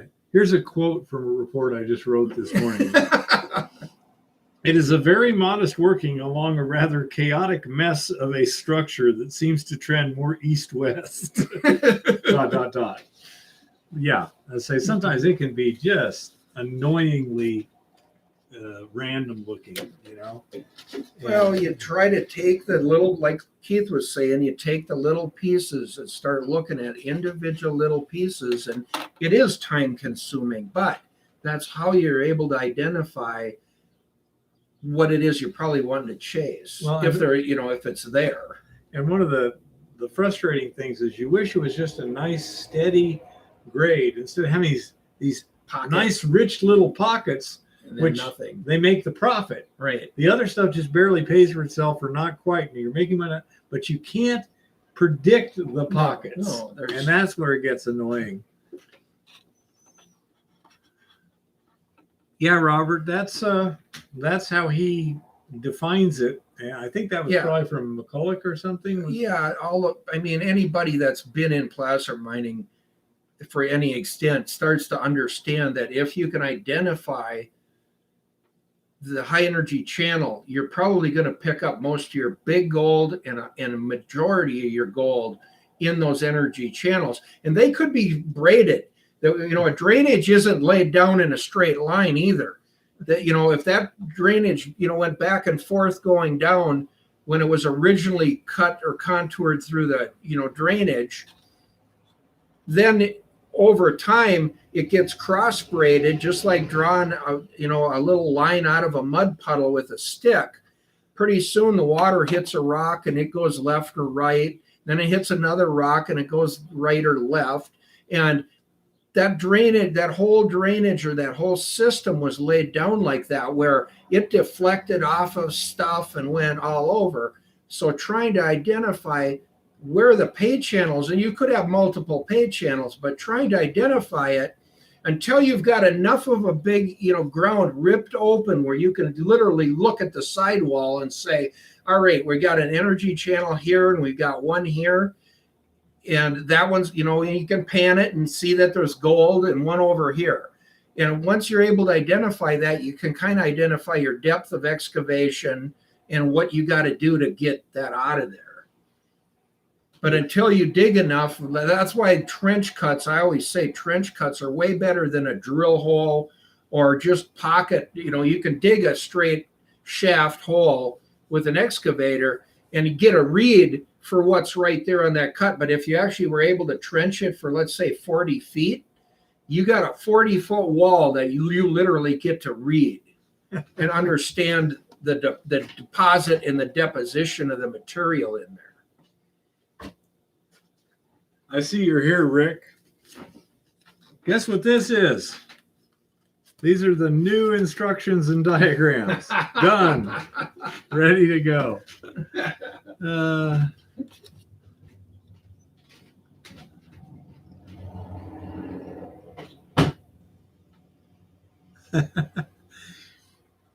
Anyhow, so yeah, you can contact me, Rick, if you want to see about this. I got to find out what the mail is over to Australia. By the way, Matt and Chris and Kevin, your new plans are in the mail. Should be getting there about tomorrow. So I say that's all done. Let's see. Yeah, it'd be nice to get back underground and start doing some stuff. I'm also going to have to get a good respirator because I'm just going to be working too much underground, making too much dust. So I have to get that. Do a fair amount of timbering. Got lots to do. Oh, dearie.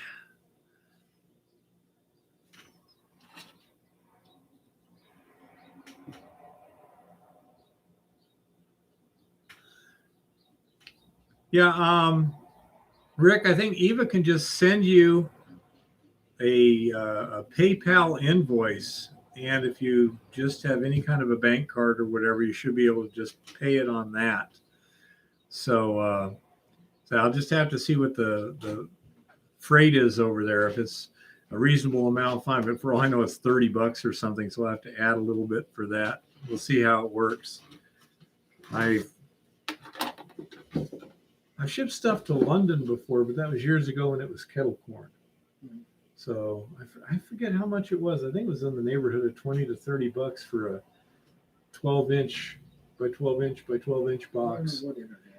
I make damn good kettle corn. Well, it was like $35 the last time I shipped something to Australia, and it was smaller. Yeah, it was something like that. Yeah, she sent a cap. Somebody wanted a red cap with lettering on it. We're not allowed to say what kind.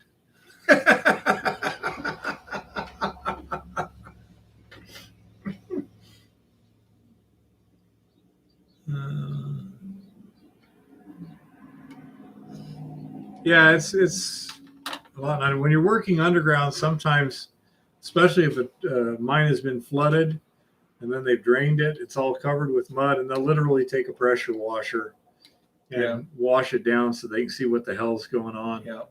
By the way, in your mind there, one question Chris brought up. You see the copper oxide staining on everything. Mm-hmm. That seems to be a surface stain. It is. It's leaching out of the rock. How much is it copper sulfides in the rock that are oxidizing and leaching out? Yeah. Okay. Because you can't see that in the video, but no. Kind of you said something like it's averaging like 5-10% copper or something. Some we got some assays back with a lot of cuprate, which is actually black. Yeah. And you see it's like coal. Yeah. Some of that was I think the highest one we had was 52.5% copper. That's hard to do. Yeah. I mean, because sulfur adds something by itself. Especially in an oxide environment. Yeah. That's why our interest is there, is because when we get down into the water table in this, a real sulfide level, what's this stuff really going to look like? I mean, will it average 10% or 12%? On the full out pulling rock out of the ground. That's why it's so interesting. Yeah. Because some of these huge copper mines are running at 2%, 2.5%. Yeah. I mean, a world-renowned copper mines maybe in a 4% range. Yeah. If you could average 4%, that's pretty good ore. Now, over at the Twin Buttes pit, they ran in an area that was running almost pure chalcopyrite. Yep. The guy said they had to be so careful because 150-ton truck, you could throw 350 tons in it and just break its back. Right. It's so dense. Yeah. Nowadays, the colors that you see in that mine are oxidizing, leaching right out of the rock above it and right out of the wall. The new trucks actually weigh themselves. Yeah, a lot of the new payloaders even. You go in with a bucket and it scales right on the payloader. The hydraulics are scaled. Yeah, it's just measuring the pressures of stuff. Yep. Yeah, that's hilarious. Yeah. Some of the new semi tractors are, 2 of the airbags are scaled. So when they start loading the load, they're scaled on their axles. So they have a real good idea before they go over the scales. Right before they get out of town. Yeah. No, it's hilarious. My brother is working at the old Mesquite mine that I used to work at 10, 20, 30 years ago. They're reopening. Yeah. And he said, all this equipment's all GPS. I mean, nobody knows how to run anything. You got to program it. That's the problem. Yeah. If you're going to use all that, you got to learn how to program it. Well, I mean, when you got a grader, it's like, look, I don't need the road to a grade. I need it smooth. Right. I just That's need to grade easy. it. Yeah. Could you please just grade the damn road? It's hilarious. Nobody remembers how to do it the old way. Yeah. What do we do? Just drive it. Yeah. You feel the tilt with your ass. Yep, that's it. The bubble up your ass. That's how you drive them.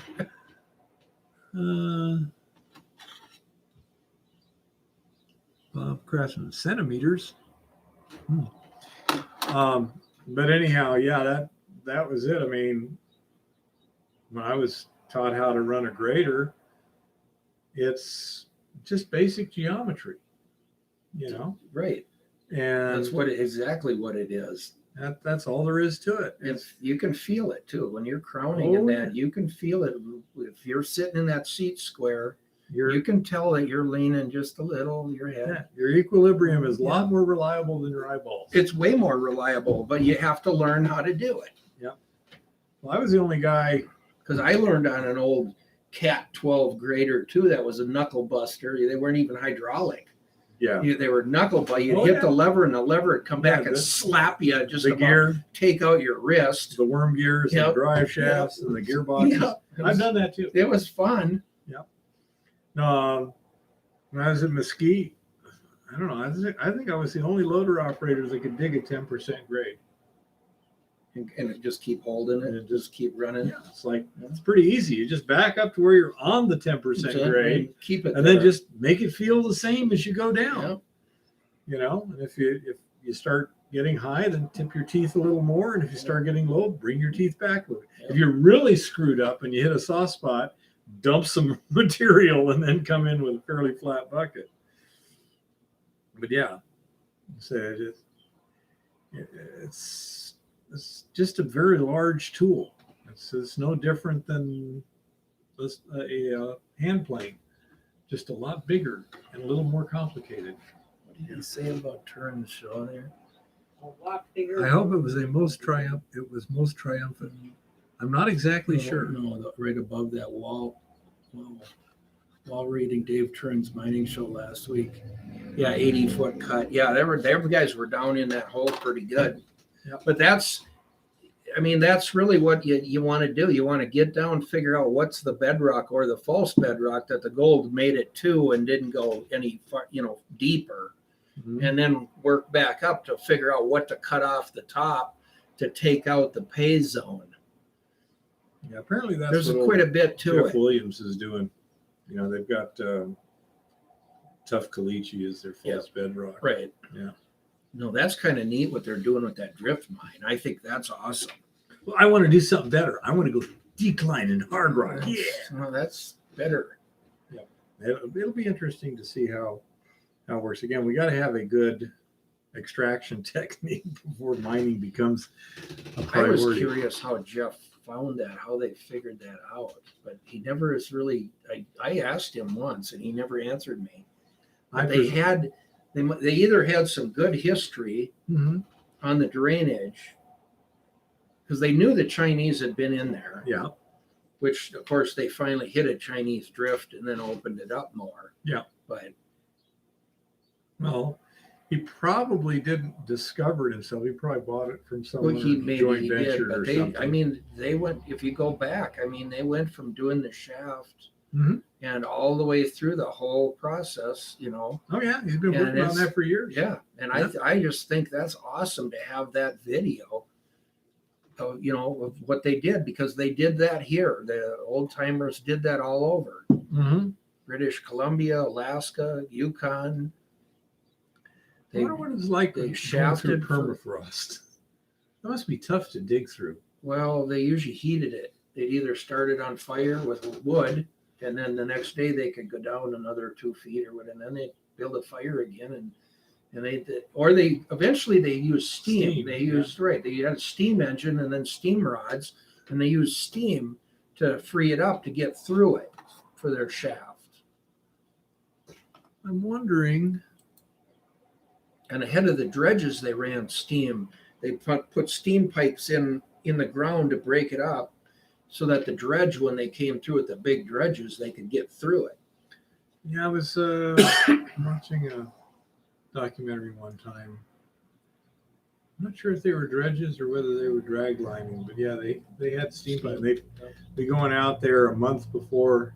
Yep. They want to fire up the equipment just to thaw everything out. Some of them areas they ran drag lines just like that too, ahead of the dredges. Yeah. They used the drag lines to strip the muck, Mhm. because some of that was 20, 30 feet of muck, Mhm. the permafrost. And once they stripped that, then the dredge could just run through the gravels. Yeah. And they did the same thing here. They would clear the trees, strip as much as they could with horses and buckets, slush buckets and stuff, and then get to where they could placer it.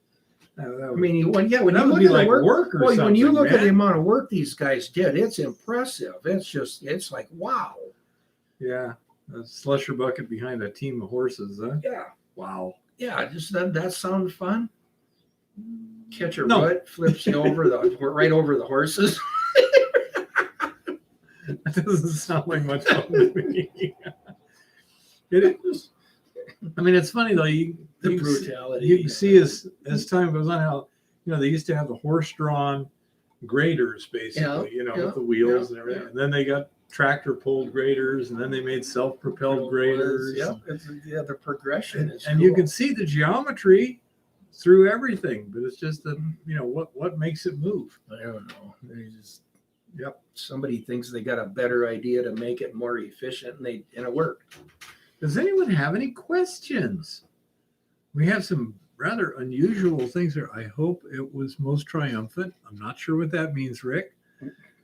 Bob Craftsman, centimeters.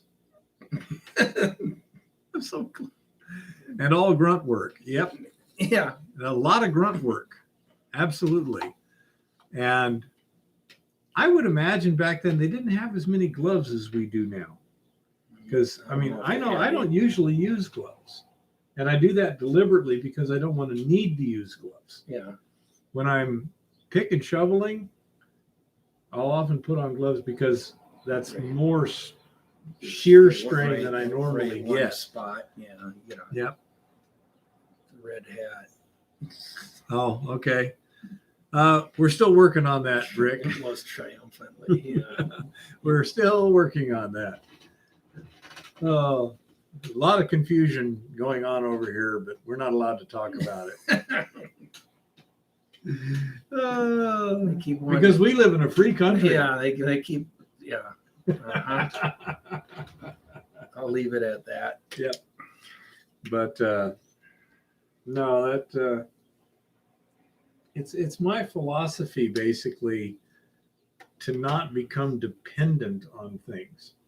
So if you're always wearing gloves, you can't really do Right. any work without gloves, Right. because your hands never get tough. Right. And No, the calluses are good after you get past the first first water blister or two.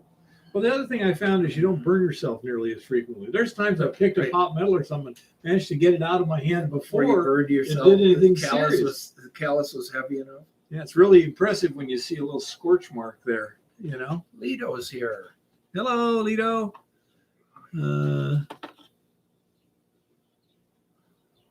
You're locked down again? Holy crap, Rick. Haven't they heard of vaccines? Wow. Man, it's just crazy. Yeah, there's I wish that we could be sure we were getting accurate statistics, but I bet you if someone was really crunching the numbers well, we'd have some interesting results as to how effective lockdowns are, mask mandates, all this other Or the stuff. vaccine for that matter. Yeah. I mean, We're not even sure about that yet.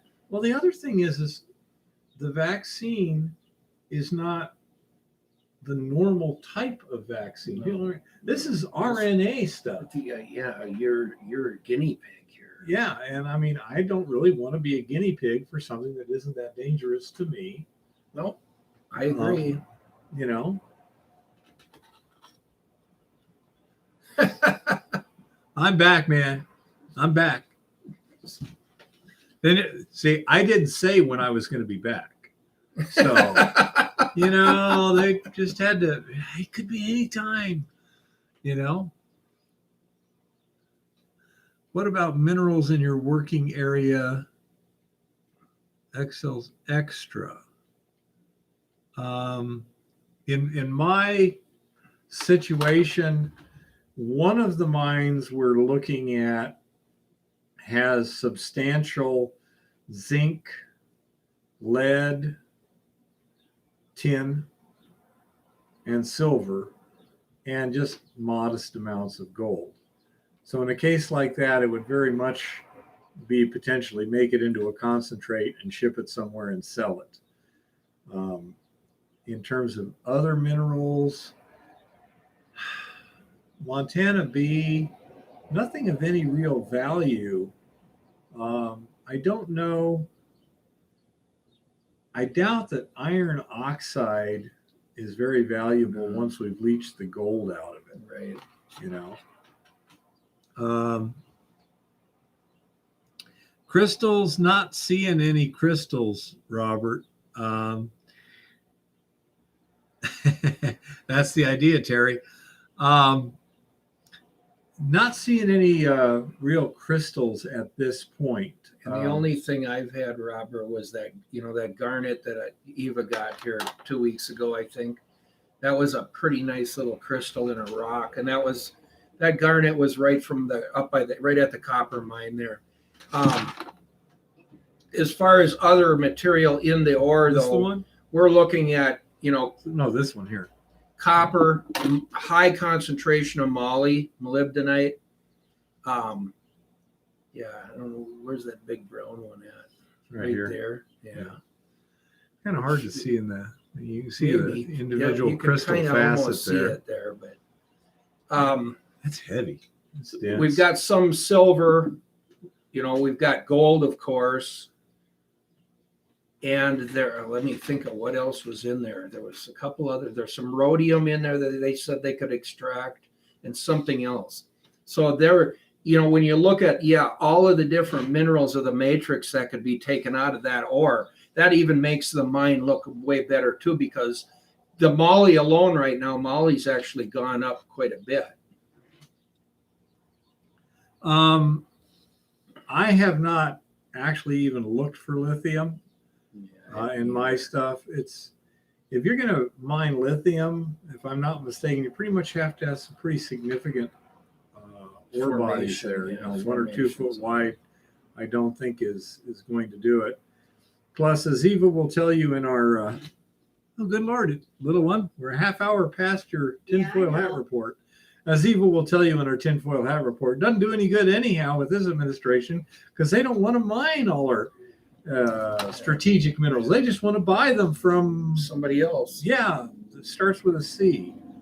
You know, what could possibly go wrong with that plan? Strategic minerals from your competitor. That'd be like Home Depot buying its lumber from Lowe's. You know.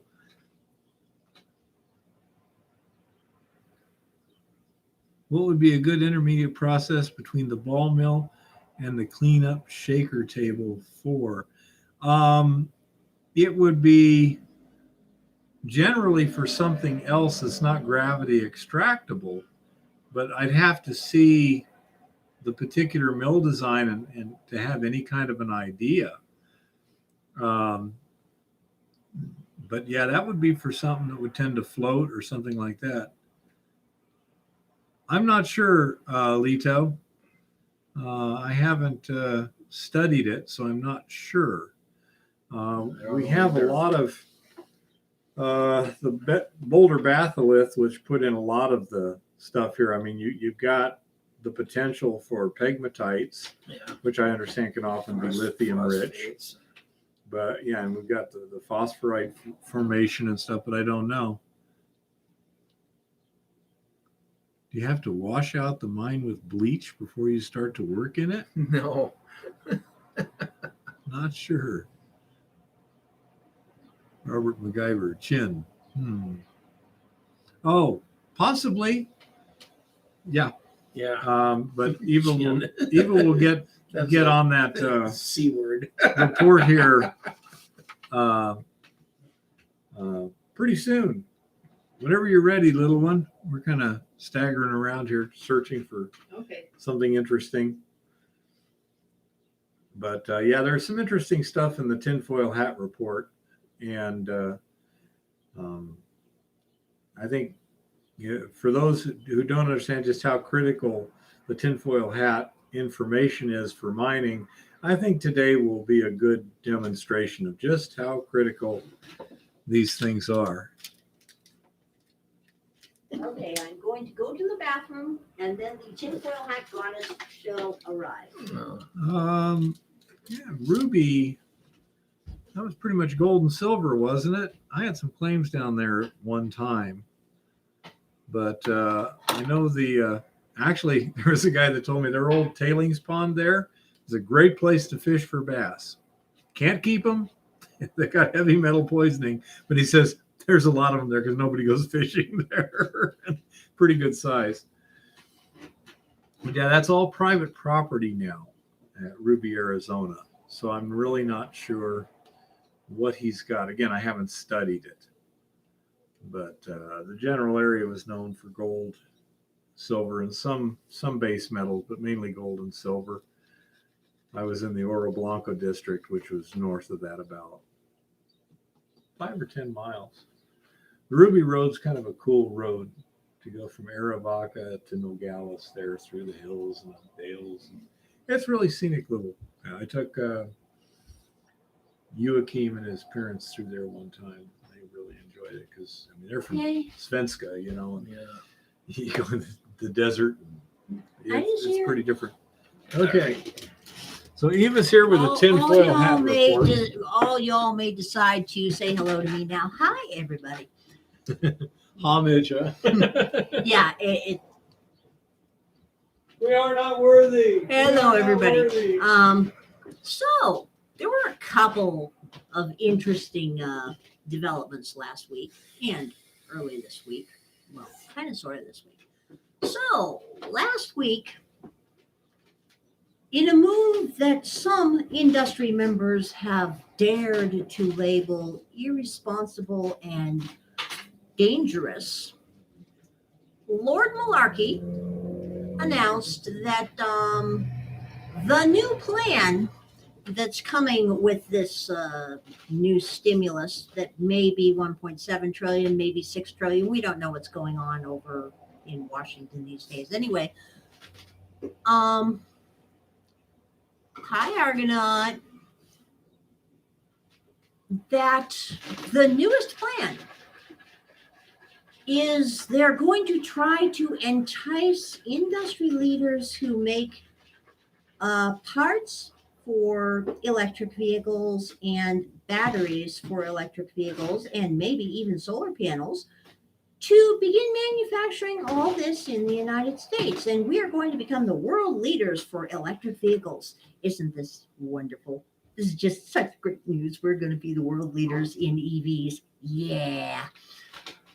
Hi, Patrick. Hi, Lito. And, well, there seems to be one interesting phenomenon in here. It turns out that to make these things, we're going to have to rely on shipments of product, ores and minerals from our allies and other parties. Now, the allies and other parties they were talking about, well, they did list the allies: Canada, Australia, hi, down under, and Malawi, and a couple of other places. They did not list the other parties. Okay, so the newest plan apparently is none of these things, which are all critical minerals, including copper, are going to be mined in America.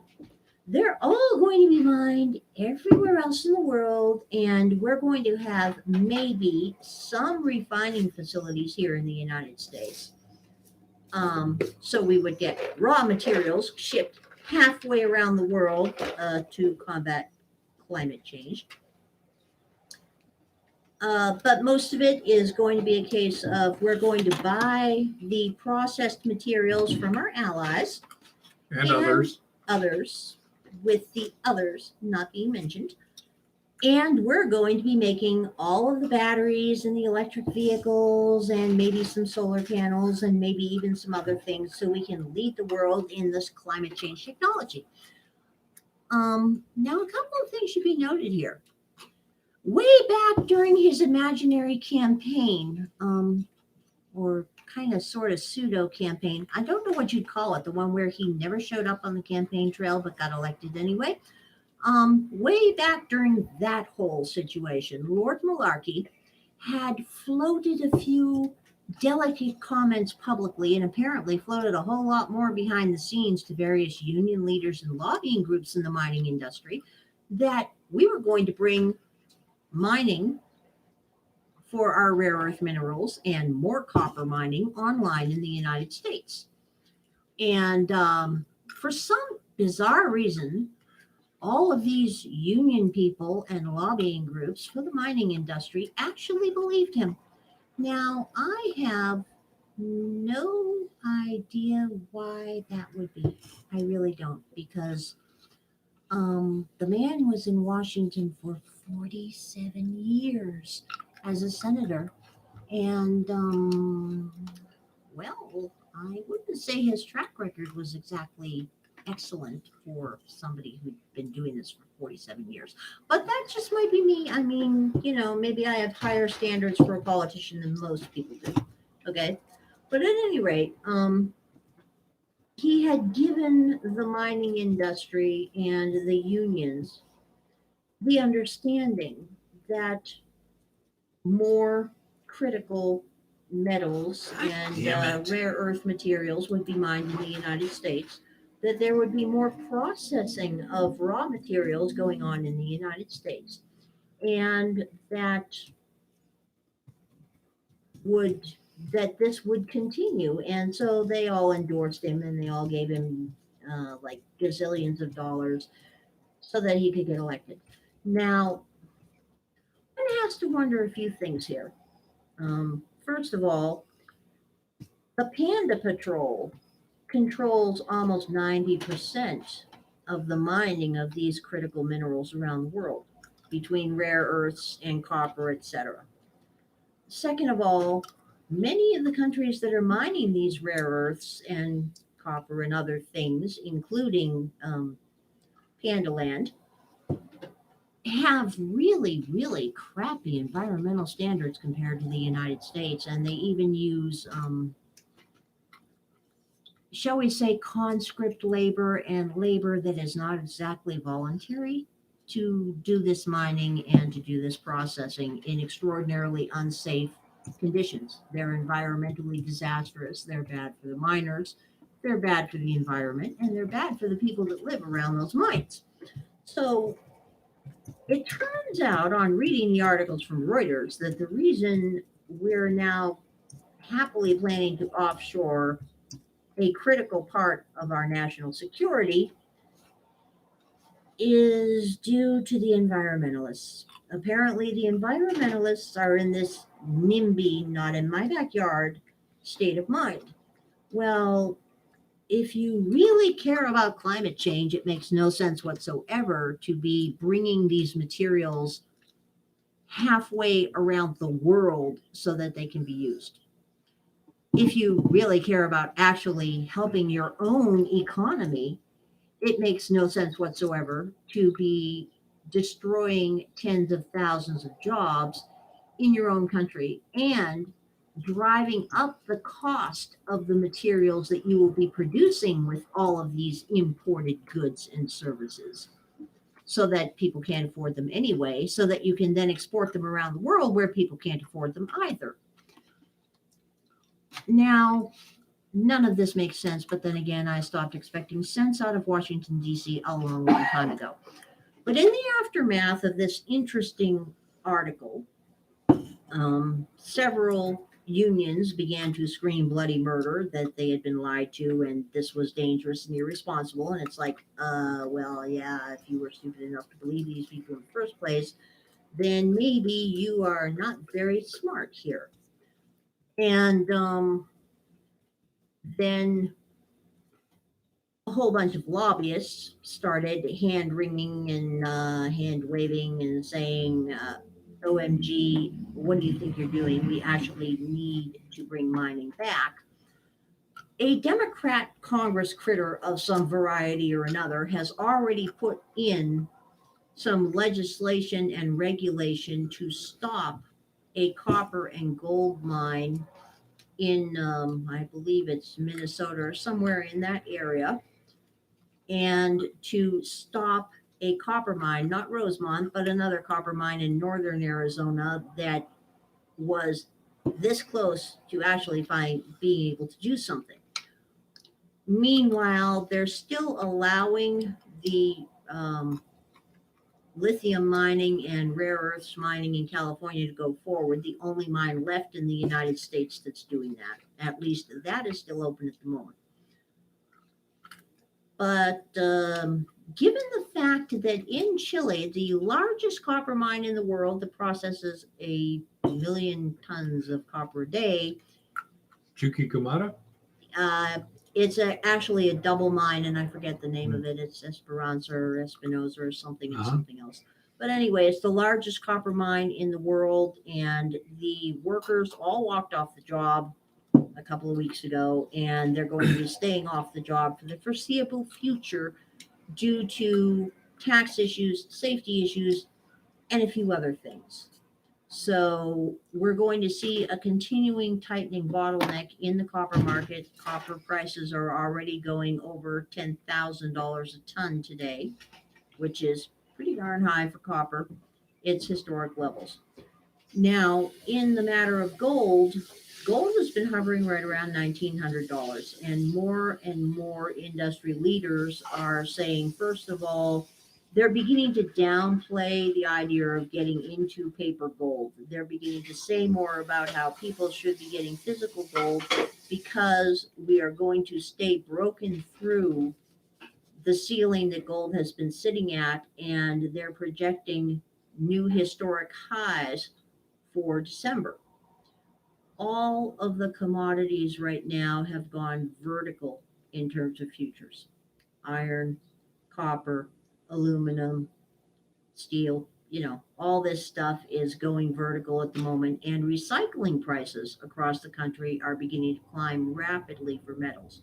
So, if you happen to know where to get your hands on um, legal metals to recycle, this is a good time to start looking at it. It's also a good time to start looking at getting your hands on legal e waste to recycle, because there are several recycling companies in the United States where you can actually mail them e waste, and they have set prices, and they will send you back the money.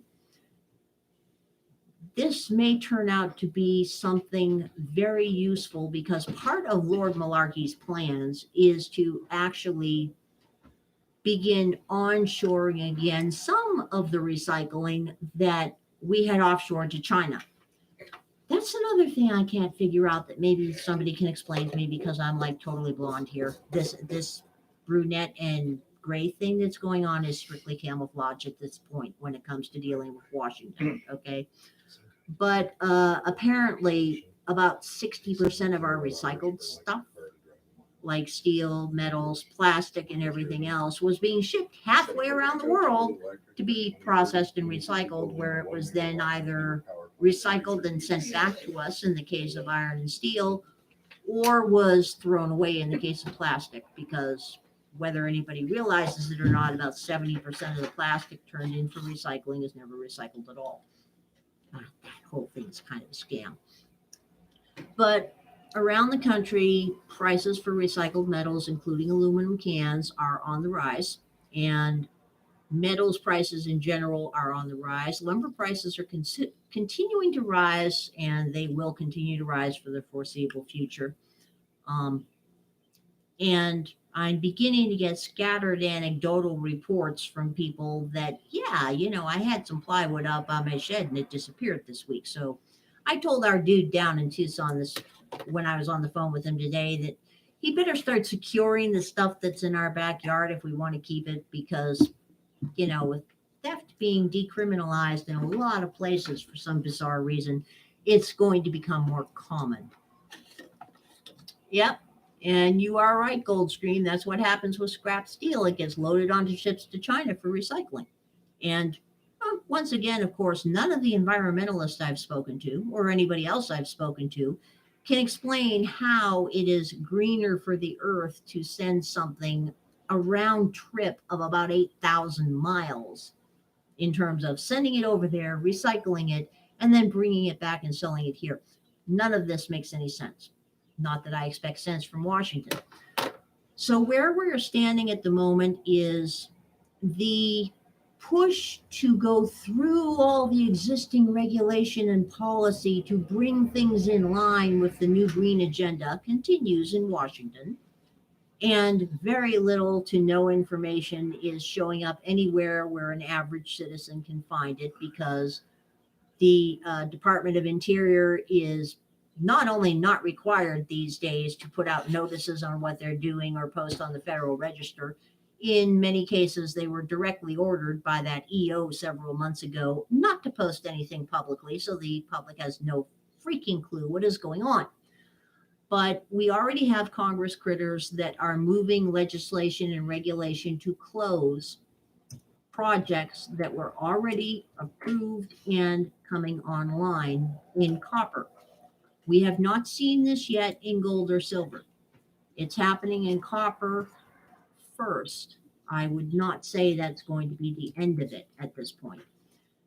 According to the latest incoherent statements from the Malarkey administration, we can expect a final determination and brand new whiz-bang, absolute wonderful regulatory stuff sometime between now and December. So until then, we have no freaking clue what is going on here. Yeah, that volcano in Iceland will have something to say about their green agenda, Glenn. In terms of mining, I find it quite interesting that some of the people out there that 6 months to a year ago were pushing and advertising and saying people should get into paper gold and paper silver, gold backed and silver backed IRAs and gold backed and silver backed 401ks that were actually paper, not physical metal, have really been toning down their recommendations when it comes to buying gold and silver paper. That is the biggest naked pile of shorts in history ever, much worse than the stock market problem. And they are beginning to get worried about it because it is my considered belief from watching the trends on the silver and gold physical markets and watching the trends on the various websites that the silver and gold squeeze, the silver squeeze has been going on for a while now. A lot of people I know cashed out the paper silver that they had gotten at bargain rates a long time ago and finally managed to get their physical product like 60 days later. People are really putting the squeeze on physical precious metals. And sooner or later, they're not going to be able to hide the fact that most of that silver and gold just simply does not exist. They're not going to be able to hide it much longer. There are several funds just in the past month that were dinged for market manipulation. There were a couple of smaller paper, silver, and gold houses that just kind of disappeared randomly one day. And it's not going to get any better. When it comes to us in mining, this is still a good time to stake claims. You really, really want to make sure that you perfect your claim. You want to make sure that the monuments fit the regulations where you are. You want to make sure you have video evidence with time and date stamps and location stamps of where those monuments are. You want to make sure that all your claims are properly staked, and you want to get the paperwork. This is a good time to flood them with paperwork because if nothing else, it may keep them from getting out in the field and bothering you when you're actually working. Okay. The fact that legislators and Congress critters in DC are actively now moving to close down mining projects is going to cause a tremendous problem, not for the big guys. Our big guys in the US have been quietly offshoring a lot of their operations for years and years now.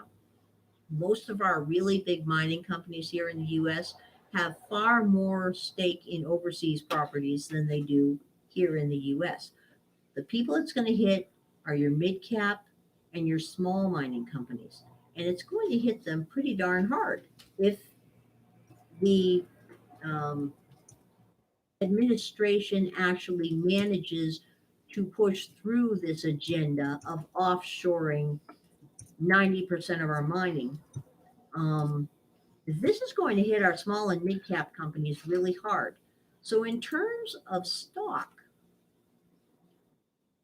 my suggestion here is start putting a little money aside, because when the stock market inevitably decides to completely melt down to the core of the earth because it is so ridiculously overvalued, one of the industries that is going to be the most undervalued when it hits the bottom is those small mining companies, because this administration is not going to be around forever.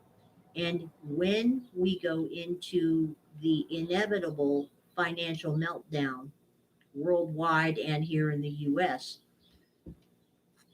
it's finally going to dawn on people that having all our critical stuff offshored is just not going to work.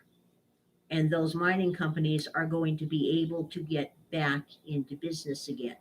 So the best time to put aside some money that's actually worth something so that you can invest it at the bottom of the market as right now. Because what most people don't realize is there were actually more millionaires, real millionaires, made during the Great Depression after the stock market crash of 1929 in the stock market than there have been since, because there were plenty of people that were able to get their money out, keep their money out, and start putting it back in at the absolute bottom of the market.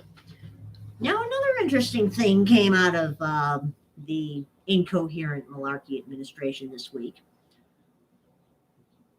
Senorita Circleback made a fascinating comment the other day when somebody asked her about high gas prices. It turns out that we're not having any high gas prices at all. I'm sure you've noticed this as well.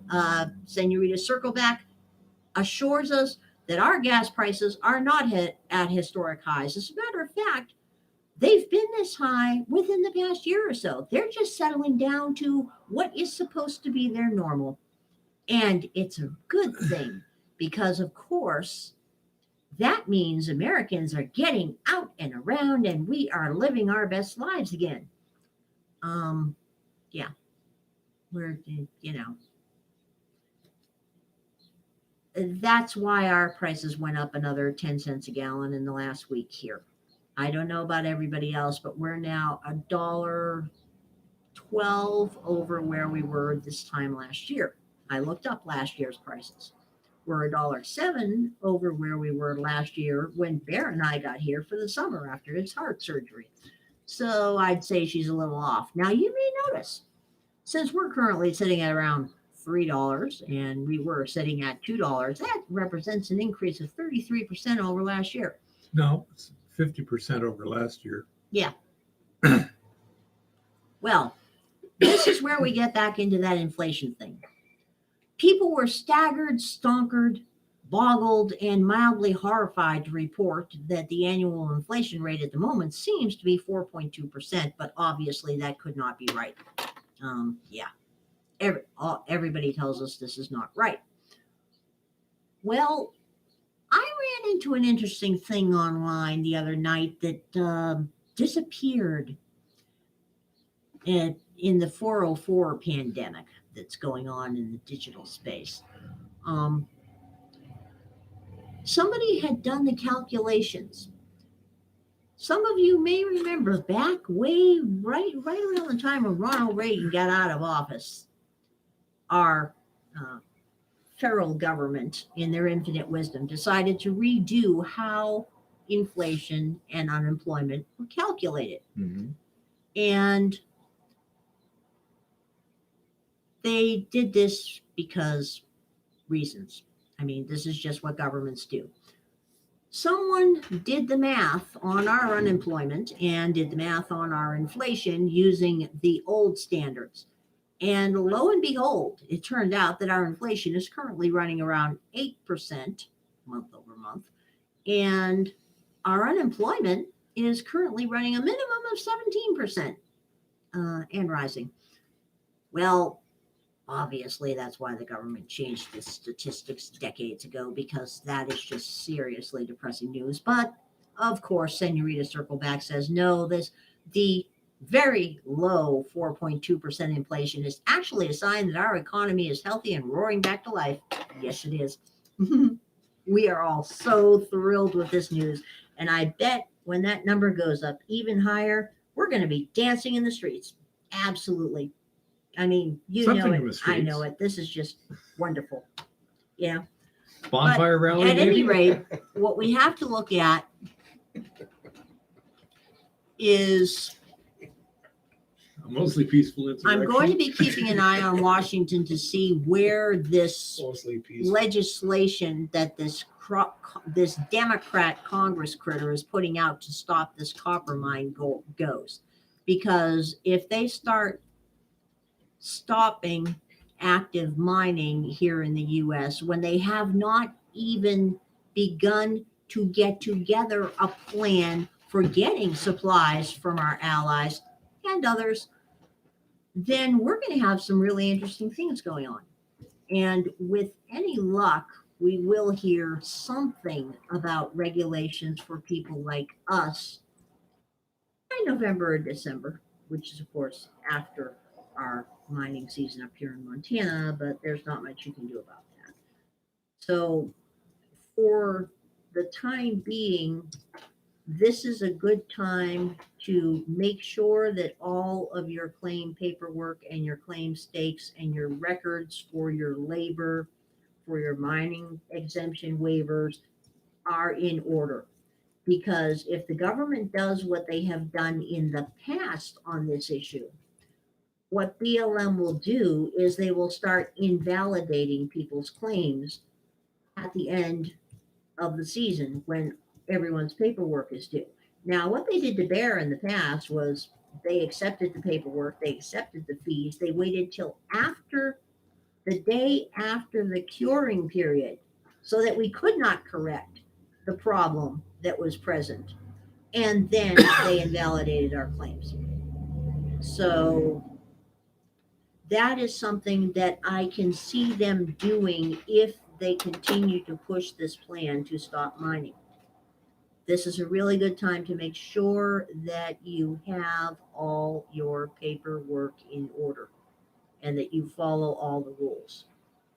Just letting you know, to get your paperwork in order would be like to get it, like if you filed a new claim to get it processed and returned. Yes. That's way behind schedule right Yes. now in Montana. You cannot possibly get it done. What you have to do is send it in with return receipt and keep that return receipt and copies of what you sent and hope you can push it that way, because Either there is that or no way take they it will get down. it processed by Either the that or deadline. take it down and turn it in person. They won't do it. That's like, it'll go on the stack. Yeah. It's not like it was what we used to. So where we have could- them sign a receipt. Yeah, that's fine. But I mean, even then, I wouldn't trust them an inch. Oh, I wouldn't trust them either. And remember, if you're filing a small minor claim, a small minor waiver exemption thing, you are supposed to do $200 worth of labor a year. This does not include assays. This can include things like road improvement, and ground control and things of that nature. It does not include assays. I do not believe it includes geophysical at the moment, does it, Bear? I don't know. I have to check But you're because going they to keep want to changing the rules. You're going to want to find out from your local BLM or Forest Service In writing. rules, in writing, what rules you need to comply with to make sure that all your claims are perfected. Because if your claims are perfected, it's going to be a lot harder for them to invalidate them. Advice Because- over the phone is worth the paper it's written on. Yeah, exactly.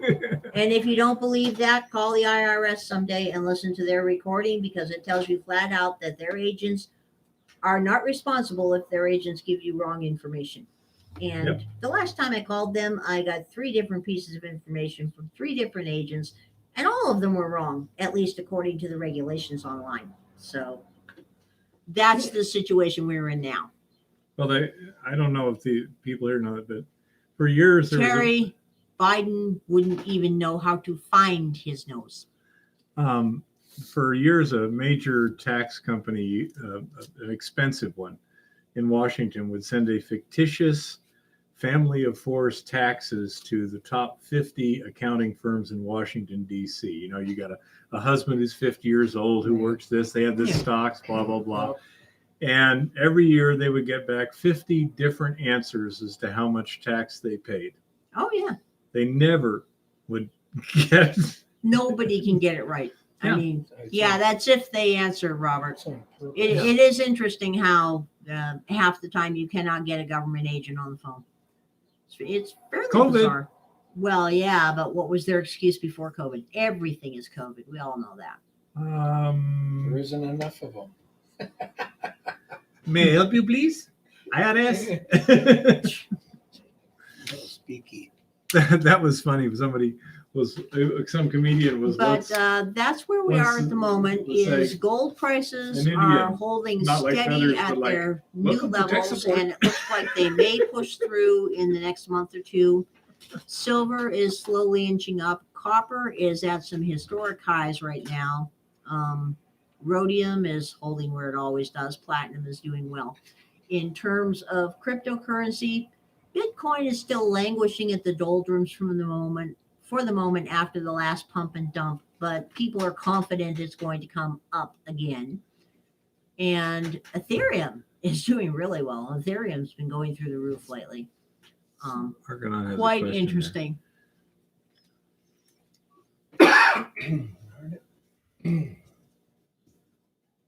The commodity paper shorts are not necessarily, well, let me put it this way.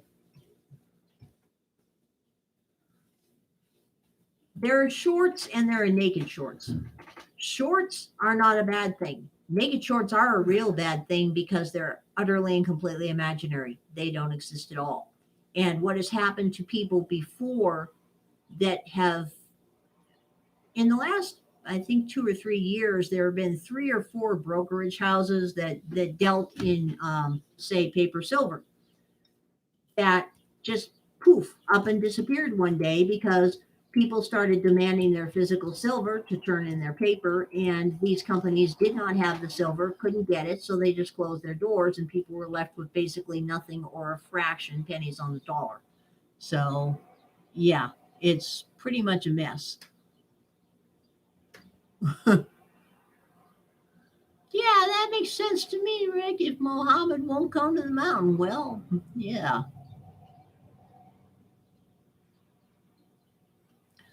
Mr. Fang, I am always a fan of picking up Bitcoin where and when you can get it. If you can get it cheap, if you can get it free, if you can buy it, in small amounts. I'm a fan of picking it up, and I'm a fan of picking up Ethereum. I'm also a fan of picking up Litecoin because I think Litecoin is still pretty much undervalued right now. I own some Dogecoin, don't know where it is at the moment, and I have a whole bunch of various altcoins on Coinbase because every couple of days somebody will introduce something new and I'll get a couple of coins for watching a video about it and answering a few questions. So I pick up all kinds of stuff that you never know whether it's going to be any good or not. I personally think in the long term, the coins and tokens that are on an Ethereum style backbone that are designed to actually do something tangible are going to be a better bet. Things like Ethereum, because that I have noticed that Coinbase has been moved, that the values of these types of tokens on Coinbase, like Library, which is still going through lawsuits with the SEC, those types of tokens have been following a far more organic, far more predictable growth value because they're tied to an actual product or service that is being used by people. They have something tangible behind them. And so that's why when I see those little videos on Coinbase that say, hey, you can earn $2 of whatever this token is, I will watch those videos and I will grab that token because these are cases where somebody is using blockchain technology, in this case, usually the Ethereum style backbone, for an actual purpose where you have a product or a service that has a demonstrated customer base for it. And it has a demonstrated use, like library tokens. I mean, library tokens are very much useful and very much used in the independent content production world. There's something that allow people to support their content makers and support artists and support creative types and support actual libraries, self-publishers, etc. And they have a growing community there of people that actually use these. They're backed by real money. They're providing a real service. They are doing something out in the world. Bitcoin is just very much, Bitcoin is the ultimate fiat in that everyone's trust is what keeps it where it is. It's not a vehicle that is normally used for, say, smart contracts. It's not a vehicle that is normally used tied to an actual product or service the way some of the altcoins and tokens are. And so when I'm looking at investing for long term, what I'm looking at is what I'm looking for is tokens that are tied to a specific industry, a specific product or service that has a use, that has a customer base in place, that has room to grow. Yeah, I'm not going to turn down Ethereum, and I'm not going to turn down Bitcoin. I'm not going to turn down Litecoin or Dogecoin or any of the coins, because if they go up in value, a couple of bucks, like Dogecoin is now tripled at this point or quadrupled, it's going to the moon. We know it is. Elon Musk is actually going to send it to the moon. He's funding a satellite. He's funding a thing to go to the moon, and you can donate Dogecoin to this. Okay, you can invest in this with Dogecoin.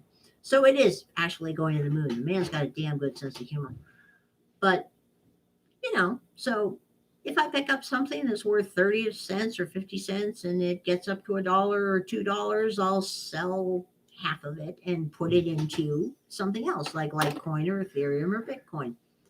And if it keeps going up, fine. I may sell a little more later. If it stays where it is or goes down, fine. I'll forget about it until I see it goes up again. And then I'll be like, well, hey, I can transfer it into something else. This is the way I personally like to handle it. Now, mind you, I am old. I am not the greatest tech person in the world, so I am more inclined toward things that are tied to something real. Because right now our money is getting worth less and less every day. And if the Malarkey administration manages to pass through another 1.7 trillion, 1.9 trillion, 6 trillion, 4 trillion, or anywhere in between, our money will be worth even less. This is why I am trying to get most of our cash turned into stuff, because stuff is worth something. Pieces of paper with dead men's pictures on them aren't worth anything if nobody else thinks they're worth anything. Doing the same stuff with. And that is the problem we're facing here.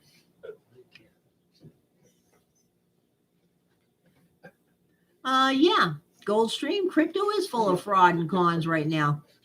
And that's not unusual, but I think it depends on where you go, in the sense that, like,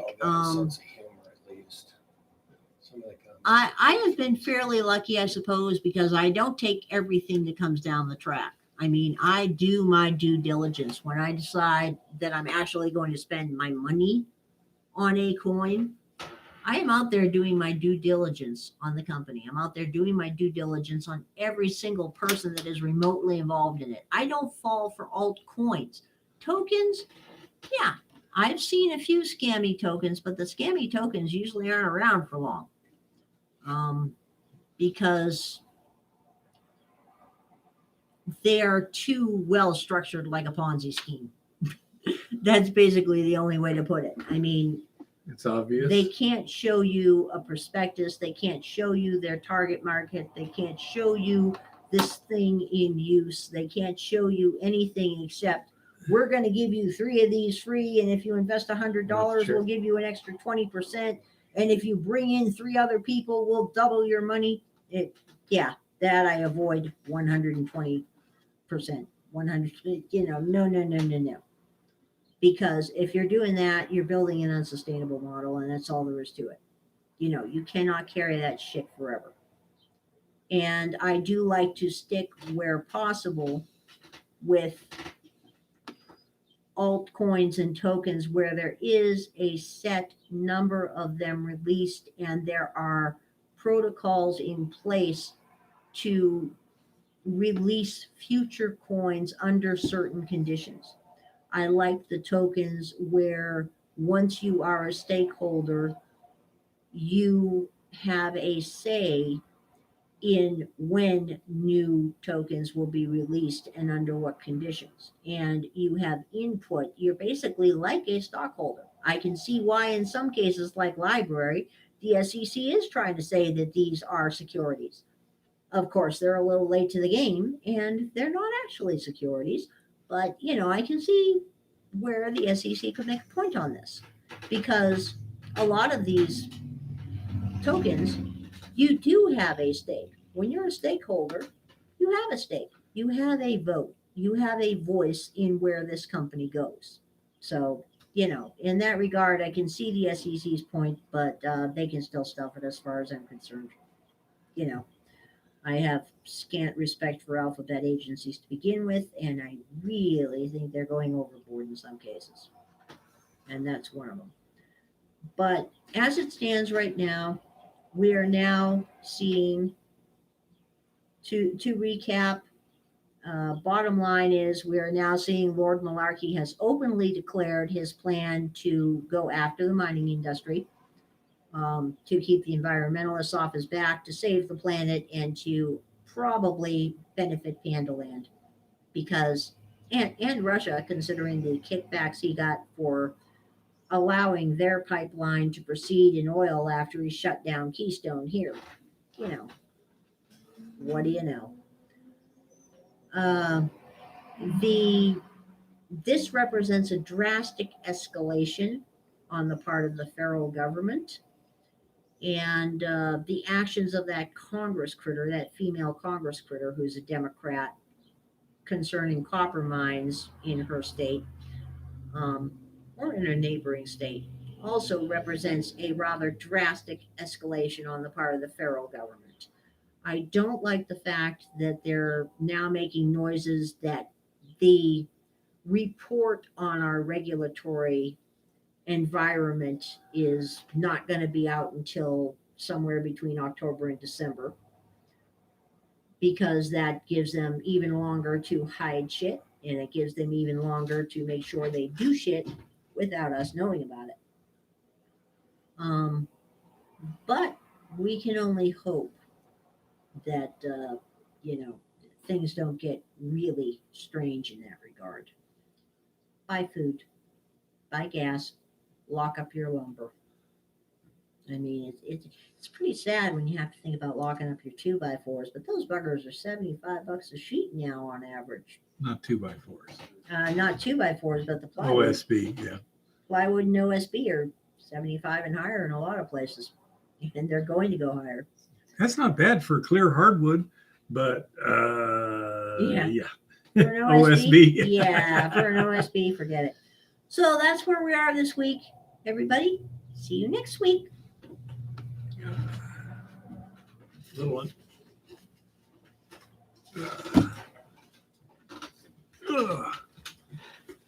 Oh. Now the Bobbsey twins are back. I think Bob had a question. Yeah, the goddess has left the building. Oh, no, just the chair. Was it Bob? I think it was Bob. Playing back. So I don't think that was it.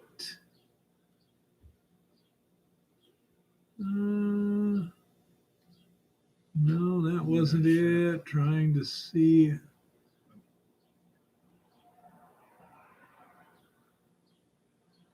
Oh, yeah. By the way, Glenn, what the heck are the Georgia Guidestones? Do you have any idea on that Oh, one? yeah.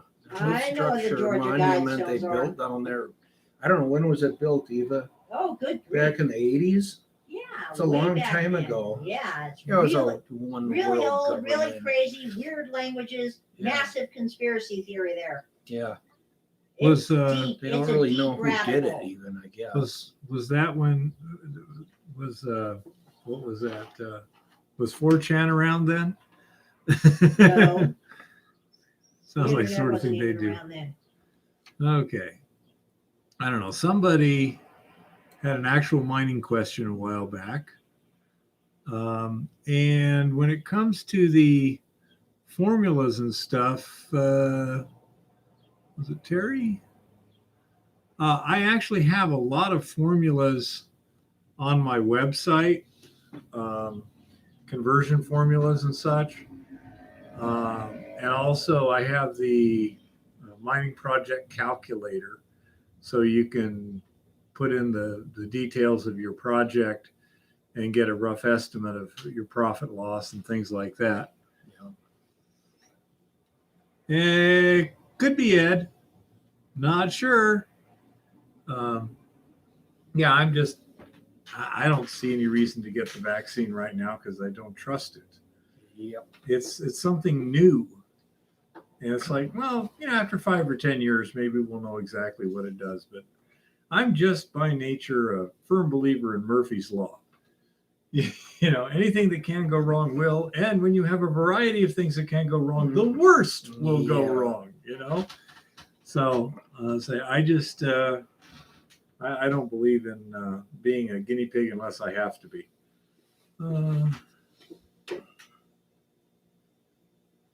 Do we have to jump all over the place to find them? No, you go to it's hardrocku.com, right? Yeah, at the moment. Yeah, just hardrocku.com, and there's one thing that should be, I haven't been there in a while, should be like handy conversion factors. Click. And the other one is the mining calculator. It has a little thing, just click on that. And it'll take you to a little disclaimer like, hey dudes, I'm not responsible if you don't double check my math. Click here to say I accept and do it. Have you ever used my calculator? No, I have not. Okay. Yeah. It's a handy thing. If you're ever doing a project where you want to get some quick numbers, try it and let me know what you think. I'll have to delve into that a little bit. Yeah. Yeah, Terry, I became fatalistic years ago. I figured out that wasting time on worrying and wasting energy on worrying is just a waste of time and energy. You plan, you think of contingencies, then you execute and don't worry about it. Okay, that was it. Yeah, Bob. Well, that might have been the one. I would not be surprised, Ed, but unfortunately the situation is such that we have no idea what the real numbers are. Right. We do know that the numbers have error bars. The question is, how big are the error bars? I have my suspicions, but I don't have any information except last summer, I think it was not the FDA, but anyhow, the government said total number of deaths just from COVID was like 9,000 when the total was 200,000. And that was from the CDC. So I will take the CDC's word for stuff because I'm required to. Yeah. But yeah, it's a very complex question that is being deliberately confused. Actually, I think it's Adam, if I'm not mistaken. The weather is quite pleasant today. It was up to about 80. Yeah. Last week it was snowing. So I think you'd call it variable. Really nice couple days here. Yeah. It seemed like the fishing was best on the gloomy day, like Wednesday. It was overcast, drizzly, a little windy, cold. Well, not cold, but I mean pretty cool, like in the 50s. And we were slamming them. Oh, man, it was sweet. I was glad Bonnie got one good day's fishing for all the effort she went to. Yeah. Yeah. Yep. And now let's see. Terry, are you the person that keeps making comments about my wife? And you have a wife who's the boss? Now, if I just knew her email. Yeah, we're doing our best up here, and as I appreciate everything down there. That was a very, very interesting project you had there. I haven't talked to Jason lately, so I don't know what's going on. Last time I talked to them, they were starting actual small scale production. Not sure how it all turned out. Been pretty busy doing stuff up here. The truth hurts. Yeah, if she finds out, it will.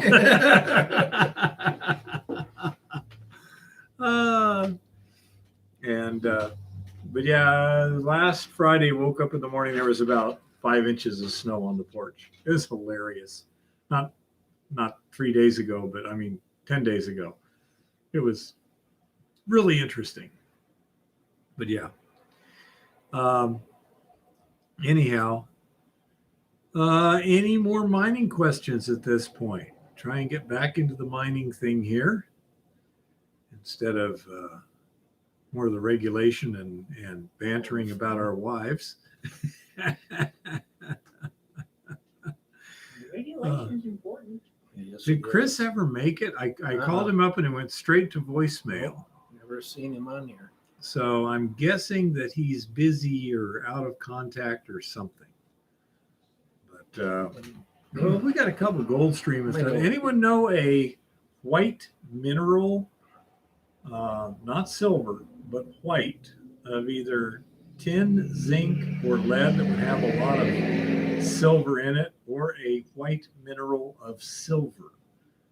Because I got an ore sample that has a fair amount of silver and has a lot of this white heavy mineral in it that looks suspiciously like about the amount I would expect to be silver.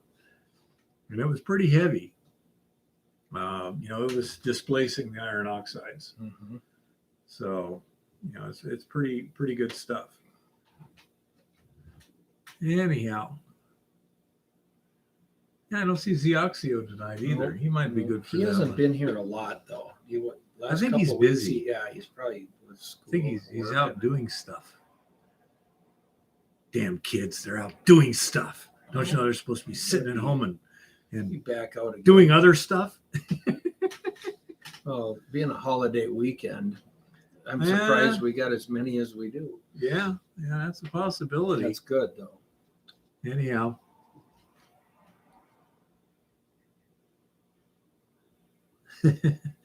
Yeah, I mean, I like the live stream. It's kind of like a bunch of guys sitting around a fire and bullshitting back and forth. And as you may have noticed, Eva can handle her end of the bargain there.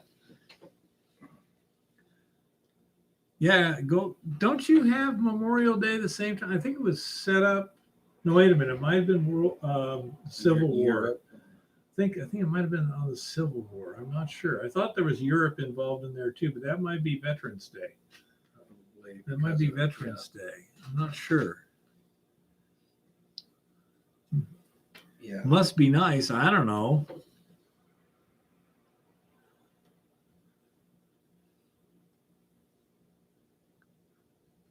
I'm not a big holiday person myself. I like to be out in the sticks fairly alone, and that usually doesn't help in that situation.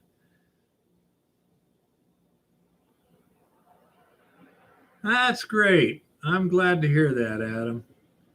Yeah, I probably ought to call him up and just say hi, but say I've just been really busy with a lot of things on my mind here. November 11th. Yeah, that sounds more like what we call Veterans Day. That would be around that time period. I think that may Yeah. be the one that's set on the like Armistice Day or something, World Could War be. One. Yeah, that's Veterans Day. Yeah. So anyhow. Yeah, it's too bad I couldn't hang down there, but I'm having fun up here, so screw it. Shit, it's hot down Arizona sucks rocks. Yeah. This is your weekly reminder that Arizona sucks rocks. Let's see. Gold, Eva. But yeah, that was a really interesting project there, Jason. And that's the first time I've ever seen that in hard rock. That was really cool. Yeah, exactly, Goldstream.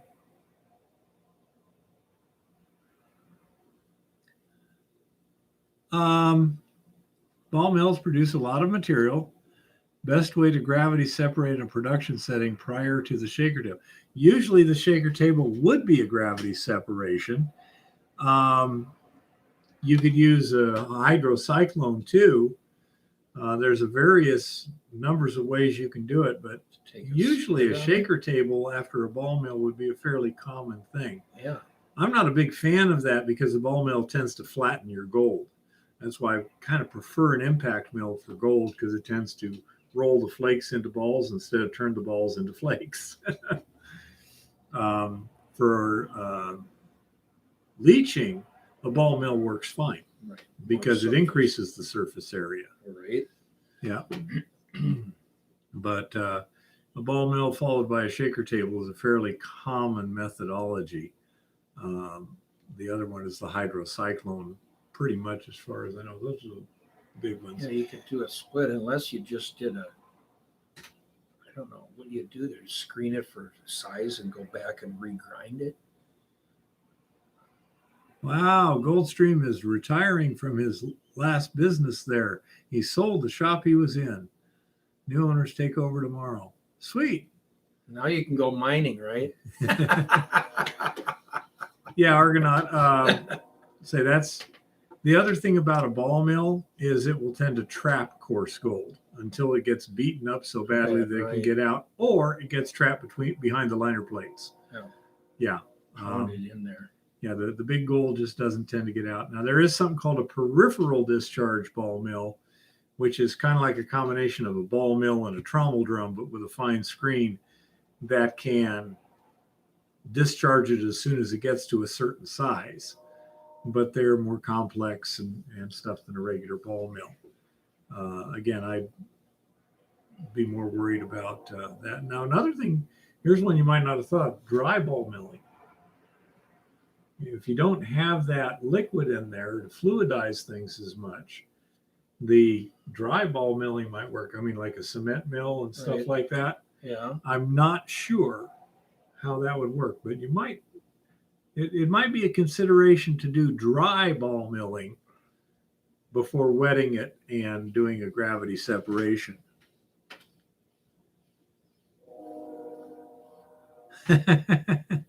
Yeah, well, Goldstream, I can use a good wire feed welder down here. Just letting you know.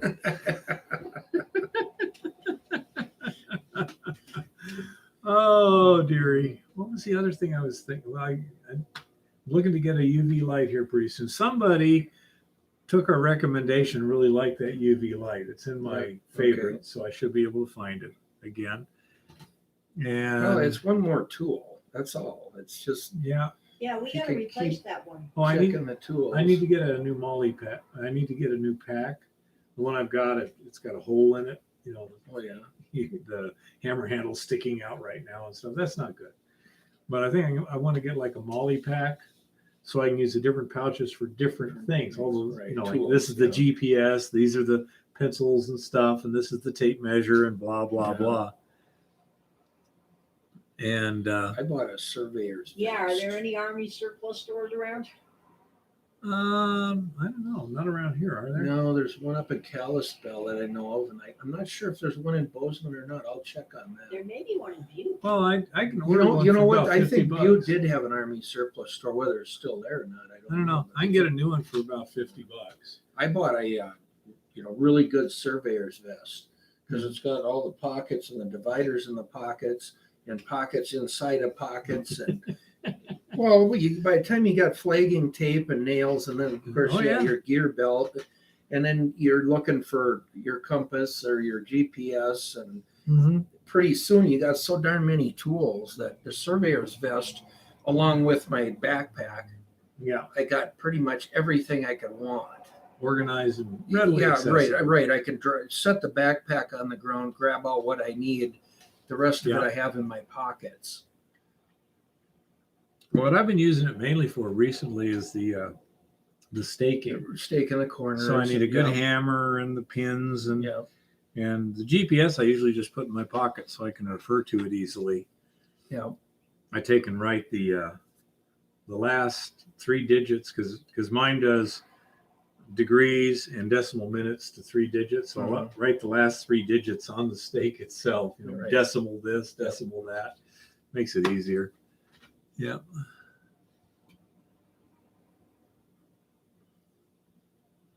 I'm willing to bet you, Terry, that the coffee grinder doesn't last too long. I imagine it would work. I just don't imagine it would be extremely The plates, durable. Yeah, the plates in there eventually are going to be. They're like little disc grinders? Yeah. Okay. Yeah, it's like a flour mill. Yeah. I don't do coffee, Yeah, I so don't wouldn't think know. that the ridges in there would wear out pretty darn fast with rock. I would think so. Yeah, it'd be pretty good. Now, if you were using something soft like, limestone or something, Yeah, you might be able to it get might away be. with it. Yeah, for a while. Yeah, but Even that's abrasive. yeah, the stuff I'm dealing with usually has lots of quartz in it. Yeah, and that'll tear up a hard mill. Yeah, yeah. I'm into production, man. I want You have tons. to, I think, to get good samples, you really do want 100, 200, 300 pound, see if there's any, balance to it. Well, not only that, but it's nice when you crush it, you split it, you send a sample off for assay, you get your assay, you got something to play with left. Right. That's why you still have a typically a sample. third to a half a bucket is Well, that's kind of my preferred Yeah. sample for hard rock if I can do it. If I'm up hiking and stuff, I'm getting a lot better at planting my roots so that, Side hills. well, not just side hills, but okay, I'm going to take 2 stakes up here, stake those, go to the truck, go to the other side of the road, put those 2 stakes Yeah, right. in and stuff like that. Getting much more efficient at the load.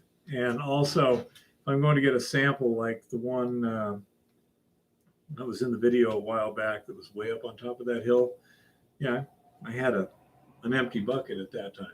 Put it in the bucket, carry it down the hill to the road.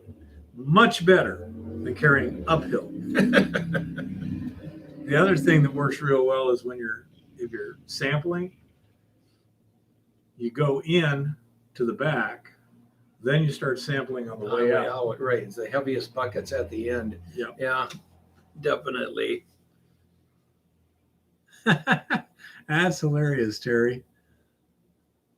Crushed 2.5 buckets worth, huh? Can you suggest anywhere down an efflorescence rock chart? I think you mean fluorescence as opposed to efflorescence. Efflorescence would be crusts forming from the evaporation of water containing minerals. There's some fluorescent mineral charts on the internet. Yeah, exactly, Goldstream. That's why it's best to start sampling at the top of the hill and work your way back down. Yeah, or as they go to the back of the drift, come back out. There's a lot of tricks, but your legs will tell you when you're doing it right and when you're not.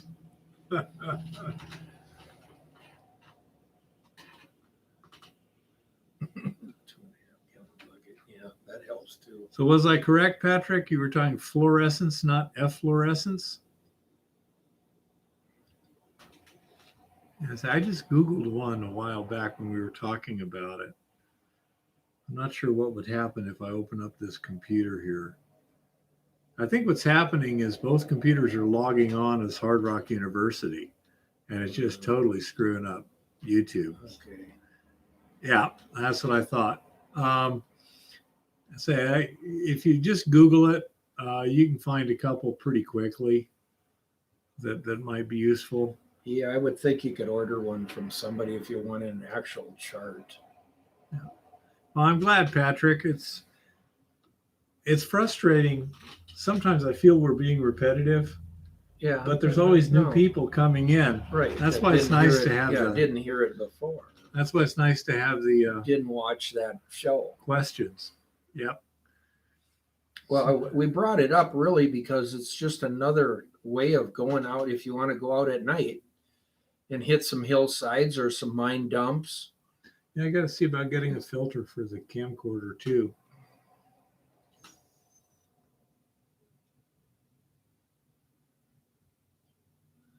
That is correct, Bob. That will work. Yeah, getting stuff hammered into you time after time. Another thing is if you're doing instead of listening, it tends to, anchor the knowledge better, Sink in a little bit. especially if it's painful. Wow, I don't think I really want to do that again. No, it's hardrocku@outlook.com. Bob, sorry. hardrocku@outlook.com. Okay. That's also my email address. Yeah.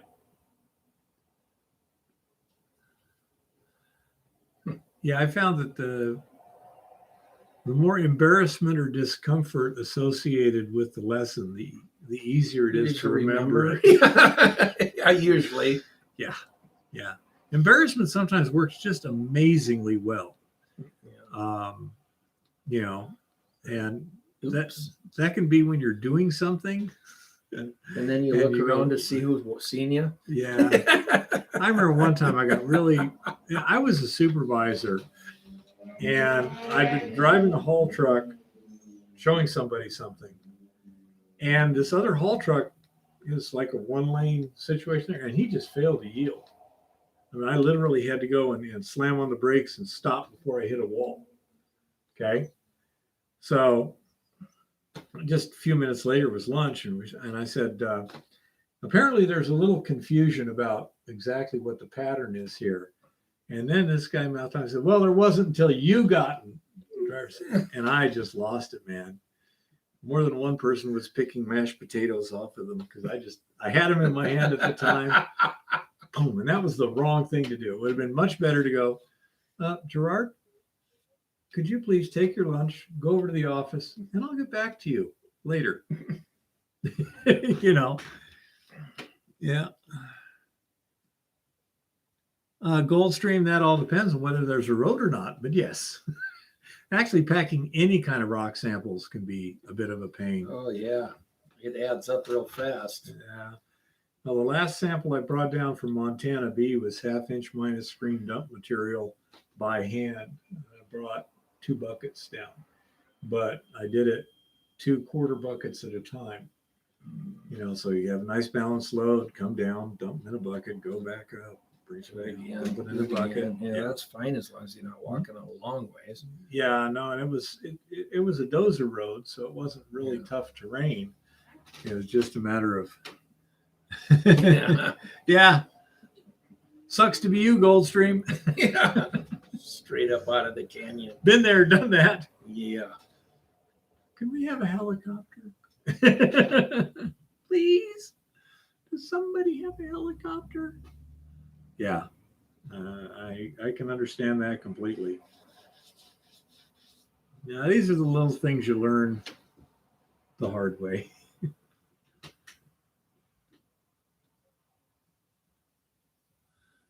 A 75-pound rock? Don't you have a hammer? Those look nice. I didn't want to break up the rock. Yeah, I don't give a damn. Have you ever heard of glue? Put it back together when you get to the top after 3 trips. Yeah, it sure does look nice. Yeah, Galena is pretty. Good massive Galena. Oh, display. Yeah. Oh, now we know. And he's whining to us because it took him so much effort to create these awesome displays so that he can wow the people. Yeah. And he wants us to whine and snivel with him. I would have done it too. Does it impress the girls, Goldstream? That's the important question. Yeah. Exactly.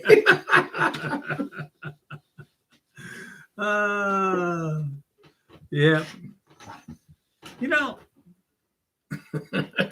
Young guys will do amazing things to impress girls. Us older guys are pretty much like, if you're not impressed, I don't care. I need another girl. Right? Yep. Pretty much. I see how y'all are. Well, you learned the hard way. You would have done the same, Keith. Yeah, could be. I know I would have. Yeah. But you're old.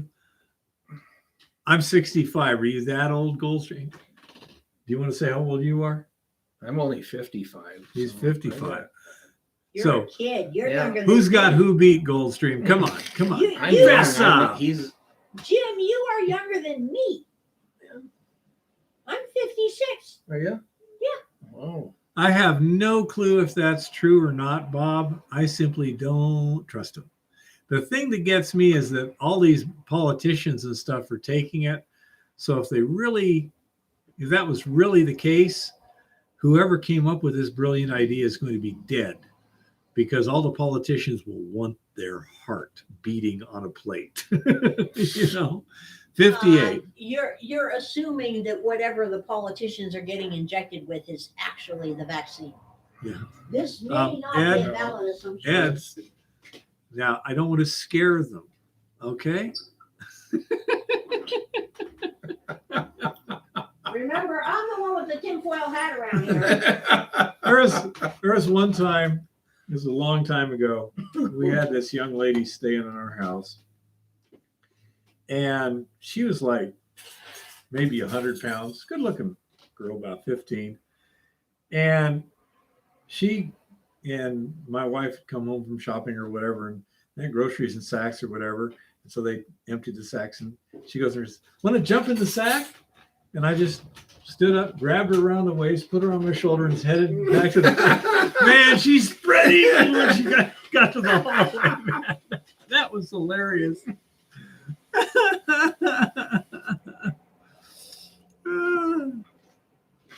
Well, nowadays that would get you arrested. Yeah, probably. Talking about it on YouTube is a really bad idea. Probably. Statute of limitations is long gone.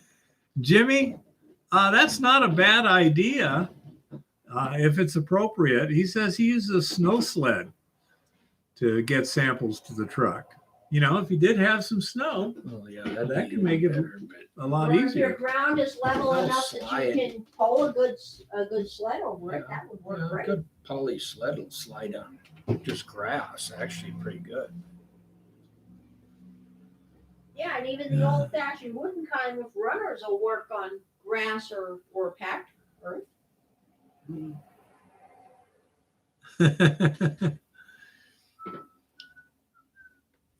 Yeah.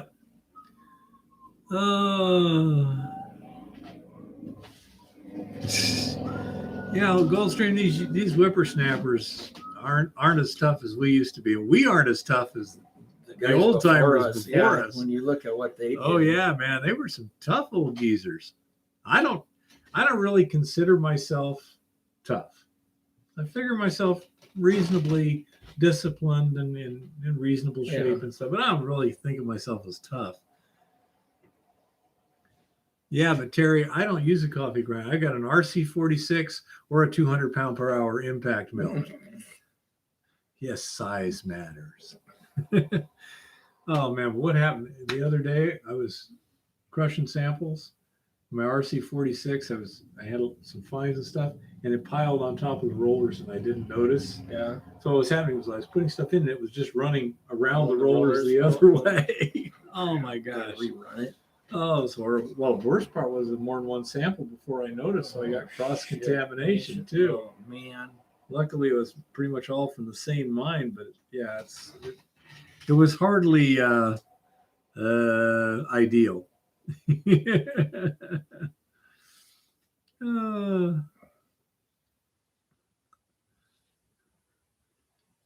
Yeah, Jimmy, but there was last week.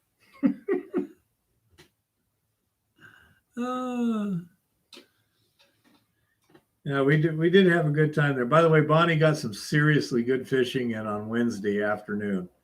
We kicked some ass, and then Thursday she caught about a 4-pound rainbow. So she had a good time. Thank you for your help.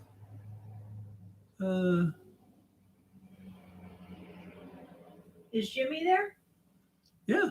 Tell him that brown trout was delicious. Oh, and Eva really loved the brown trout. She loves those. And I love the way you filleted them. No bones. Amazing. unlike somebody else who tried.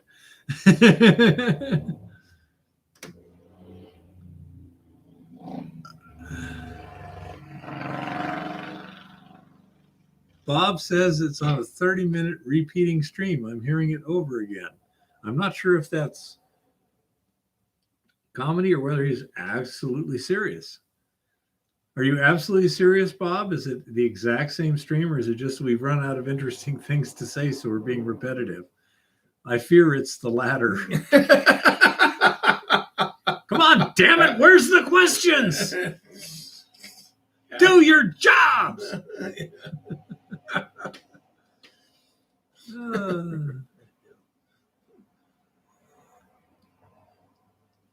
Yeah, exactly.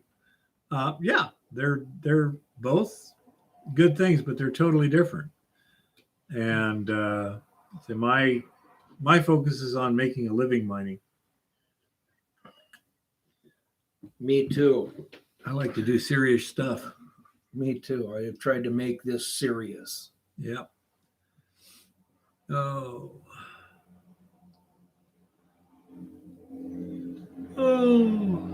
Is there anything else, folks? We're running out of questions. I'm getting tired. I'm boring myself now, which is hard for me to do because I, love to hear myself talk. Eva's, of course, knows how to tune me out like that, See, you didn't even hear a response. See how she's already got me tuned out. She's good, real good. I'm listening. I just decided that you didn't need a response. Any just questions fishing or for anything, compliments. folks? Looks like it's Yeah. probably about end of the day here. We're running out of fun. Exactly, Goldstream. I enjoy it too.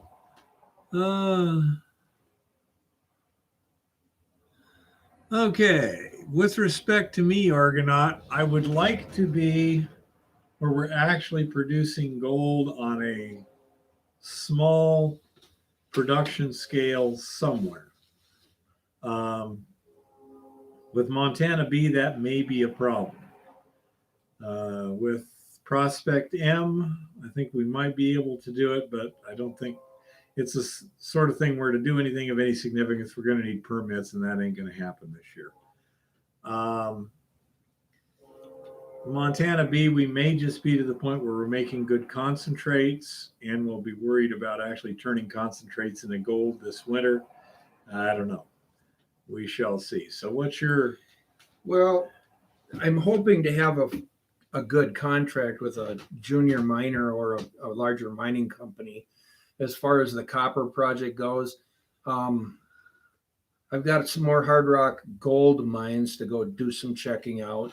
And then I'm continually looking for the next big placer to move equipment to set up, if nothing else, set up for next year, get the permitting, get going on something for next year. But my big push right now is meeting with these mining companies and geologists, looking at this copper project, trying to get it to, gain traction here. Yeah. So I've got a lot of irons in the fire, so I have lots of different things from different spots is my guess. But my goal is to try and have something actually producing by the time the snow closes in. Well, we should be making some more videos later this week. Oh yeah. Goldstream, you don't even care what the pay is. It's just nice seeing new prospects. I understand that thought. As long as there's roof over my head, food on the table, and the gas in the tank, and I'm out in the field all the time, I consider it a win. Yep. Glenn Cable, if you go big, I want to drive a front end loader and carry a Goldmaster. Front end loader actually gets pretty boring after a while. Yeah. Believe it or not. Yeah, it does, but yeah, it is fun to play with the big toys, though. Oh, Kevin, you're not getting 75% of what I type. Interesting. I don't know why. I tried to go to top chat and see if it would give me full chat, but it's not. And I couldn't get it to do it either. And I don't know what the deal is there. Kevin, your new plans are on the way, by the way. Should be there tomorrow or the next day. So, yeah, that's frustrating. I don't know what's going on. YouTube be YouTube. Yeah. Thank you, Argonaut. Whatever. Thank you, Argonaut. 3 ounces per 100 on their claim. Is that per 100 pounds, 100 yards? Probably 100 yards would be my guess. Okay. That would be a nice recovery. That'd be really that'd be actually decent good, sweet. Yeah. 0.03 per yard. Yeah. 0.03 per yard. About 20, 30 bucks, something like that. Pretty good. 3 ounces per 100. Hi, Dean. How's it going? 0.03 Yep, per yard. you're right. Yards. Looks like we're kind of slowing down here. We're looking for subjects. You got any questions you need answered or anything? Oh. So. That'd be. I would love 3 ounces per 100 yards if you're running material. Yeah, That's pretty good. you do that all day long. Yeah, because you'd be getting what, about an ounce a day? Because Like when we were running at the end up there, I mean, ideally we're looking for a 1 ounce per 100 if we could keep somewhere in that category. Oh, that'd be cool, Gold Stream.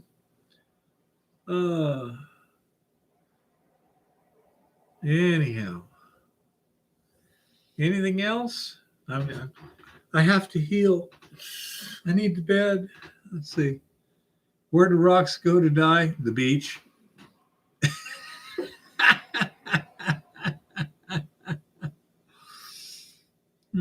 You're welcome, Dean. I mean, that's, anything we can keep bringing up. And I kind of was, we had some questions that led that way to bring that subject up. So, any questions you guys can fire at us always helps us think what other avenues here should we be talking about. Oh, by the way, Kevin, these plans are printed only one side of each sheet of paper, so you can arrange them as you want, the figures, the text, and everything else. So it's a little more flexible. Different people like to do things differently, and this way everyone can set it up the way they want.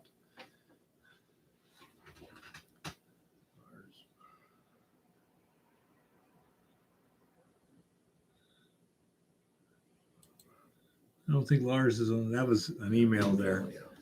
Yeah, Lars has his homemade shaker table. Look! It looked like it was doing pretty good. Huh. By the way, Lars, if you are looking, it looks pretty good. If it was iron pyrite, it would be mixed in with all those other heavies there. If you're just seeing them right at the top of that field of heavies there, and they're yellow, iron pyrite typically not yellow. Chalcopyrite is yellow. But if it's yellow, you're probably looking at gold there. Oh. Anybody got any questions here? Going once. Any questions? Question. Come on, we're looking for questions. Come on, somebody, how many questions? In the back there. What's your question? He's not very quick talking. Everybody's wore out. It's been a long weekend. Yeah, pretty much. I'm tired. I am. Those girls wore me out last week. Well, Going fishing every day is just it's hard. Where's the gold? Over there. Actually, there's gold there. all around here. The details are a little. This place is probably built right. Is this the bus to Petaluma? I sure hope not. Why would anyone want to go to Petaluma in the first place? BC, Jim is working with a friend of his, getting us some videos from his placer operation over there. So the answer is yes. We'll try to get some up this week, maybe. By the way, does anyone know how to get those stupid black bars off of the video? When he takes it with his cell phone, when I go to expand it, it looks like it's expanded across the whole screen, but when it processes it, I get those stupid black bars. So if anyone knows that, as far as what is it? What's my editing program again? Filmora 10. Filmora 10. Anyone got any ideas on that? I'd appreciate it because I can't seem to find a way to get rid of them.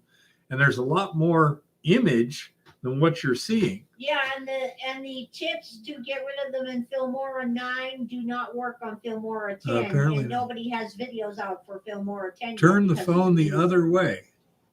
Well, that's one of them. Right. Try that. That was one of the mistakes I made when I did it. I had the phone one way and then the other. That was one of the problems. Okay. That may be the problem you're talking about. I don't know. actually. I look at the Filmora 9 because Filmora 10 is was fairly the new. phone. That's how I was holding the phone. Okay, Jeremy, he's going to give it a Yeah. shot. I did widescreen pretty much all weekend here up at the Placer mine. So Okay. we'll see what we can do to edit that through and put it together and get it out to you guys. Get a GoPro. I've That actually got a was- camcorder. That was a seems to work thought, well. but I was actually checking to see what other cameras are available. Yeah. I didn't get into this to go filming though, guys. I got into this because I want to go mining, and this is just a side thing to the mining. Yeah, Gold. yeah, gold. Bad addiction. Yeah, Carson.com bought me this camera I'm using right now, and it seems to work pretty well. It zooms in real close and Yeah. it takes a high res Yeah, picture. I was really impressed with that. The video you get sometimes is really, really Yeah. good. GoPros are too wide angle for a lot of things. Could be. Do they have a zoom? Because if they don't have a zoom, then yeah, it's going to be impossible to get it kind of optimized. By the way, the other day when you were videotaping me Yeah, out back, Yeah. you did a really good job on the zooming. Okay, yeah, there was some imperfections occasionally, yeah. but I thought Trying you to get used in really there. good judgment about when to get in, when When to to get get back out. out, when you're doing a wide field stuff. Eva tends to have a little problem with that Well, in terms of getting it exactly right, so it's easy for me to edit. But you did a it's great just job. it's probably more timing, trying to anticipate as well as be ready when you want to speak and back out, talk, or Yeah, I don't know. I don't know what you were doing, except just- that it worked really well. And sometimes Eva has it zoomed wrong. Well, And then when I get to the editing phase, it's like, oh crap, that just doesn't quite work. yeah, But you can't go. you Oh, did- yeah, that's right. Just talk me down. I see how you are. yeah, that's the way I am. But I don't think so. You did a pretty good job. Eva's filmed a lot of stuff that I thought was really good. So Yeah.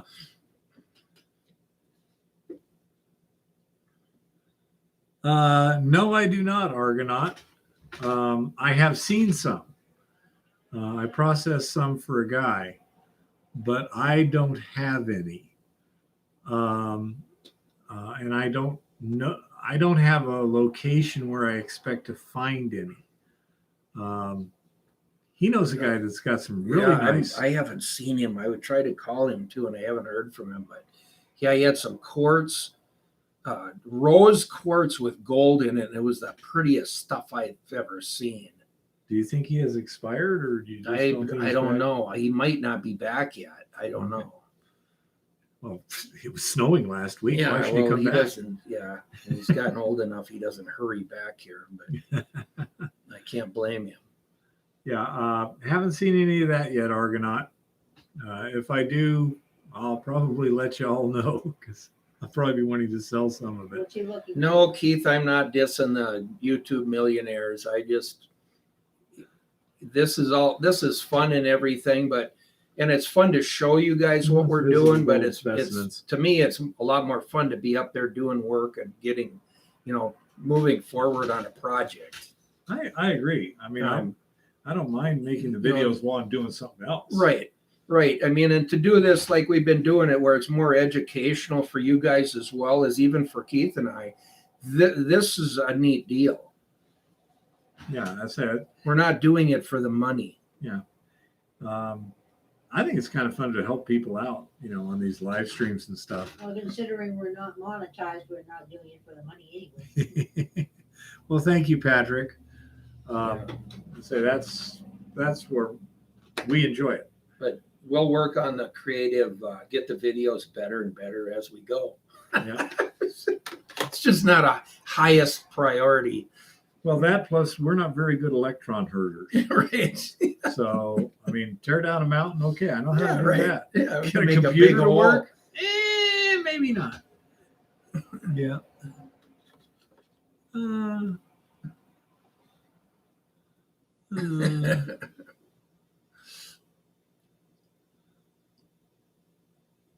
Sometimes it's hard to remember to get the video camera out. Actually, that is an issue because all the years that I mined, I didn't take a lot of pictures of our operations and stuff.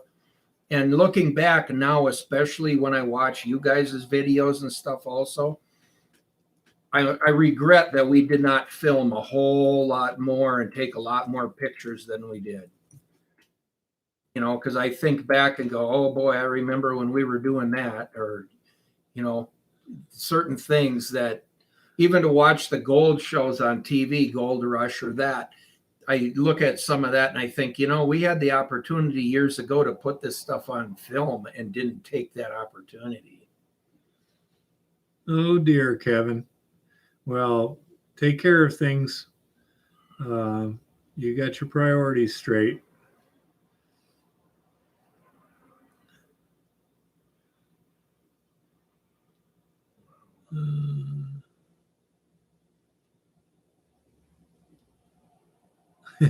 Yeah, that too, Goldstream.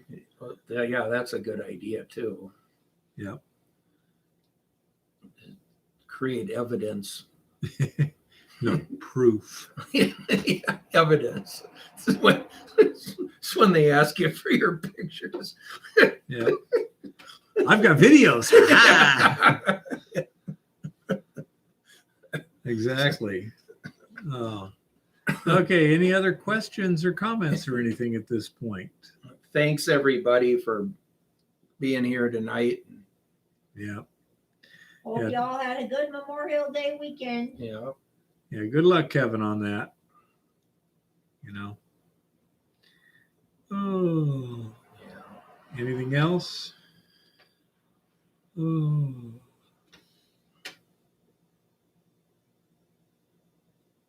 Yeah. Your checklist. Yes. Absolutely. Night, Terry. Yeah. Night, Thanks Patrick. everybody.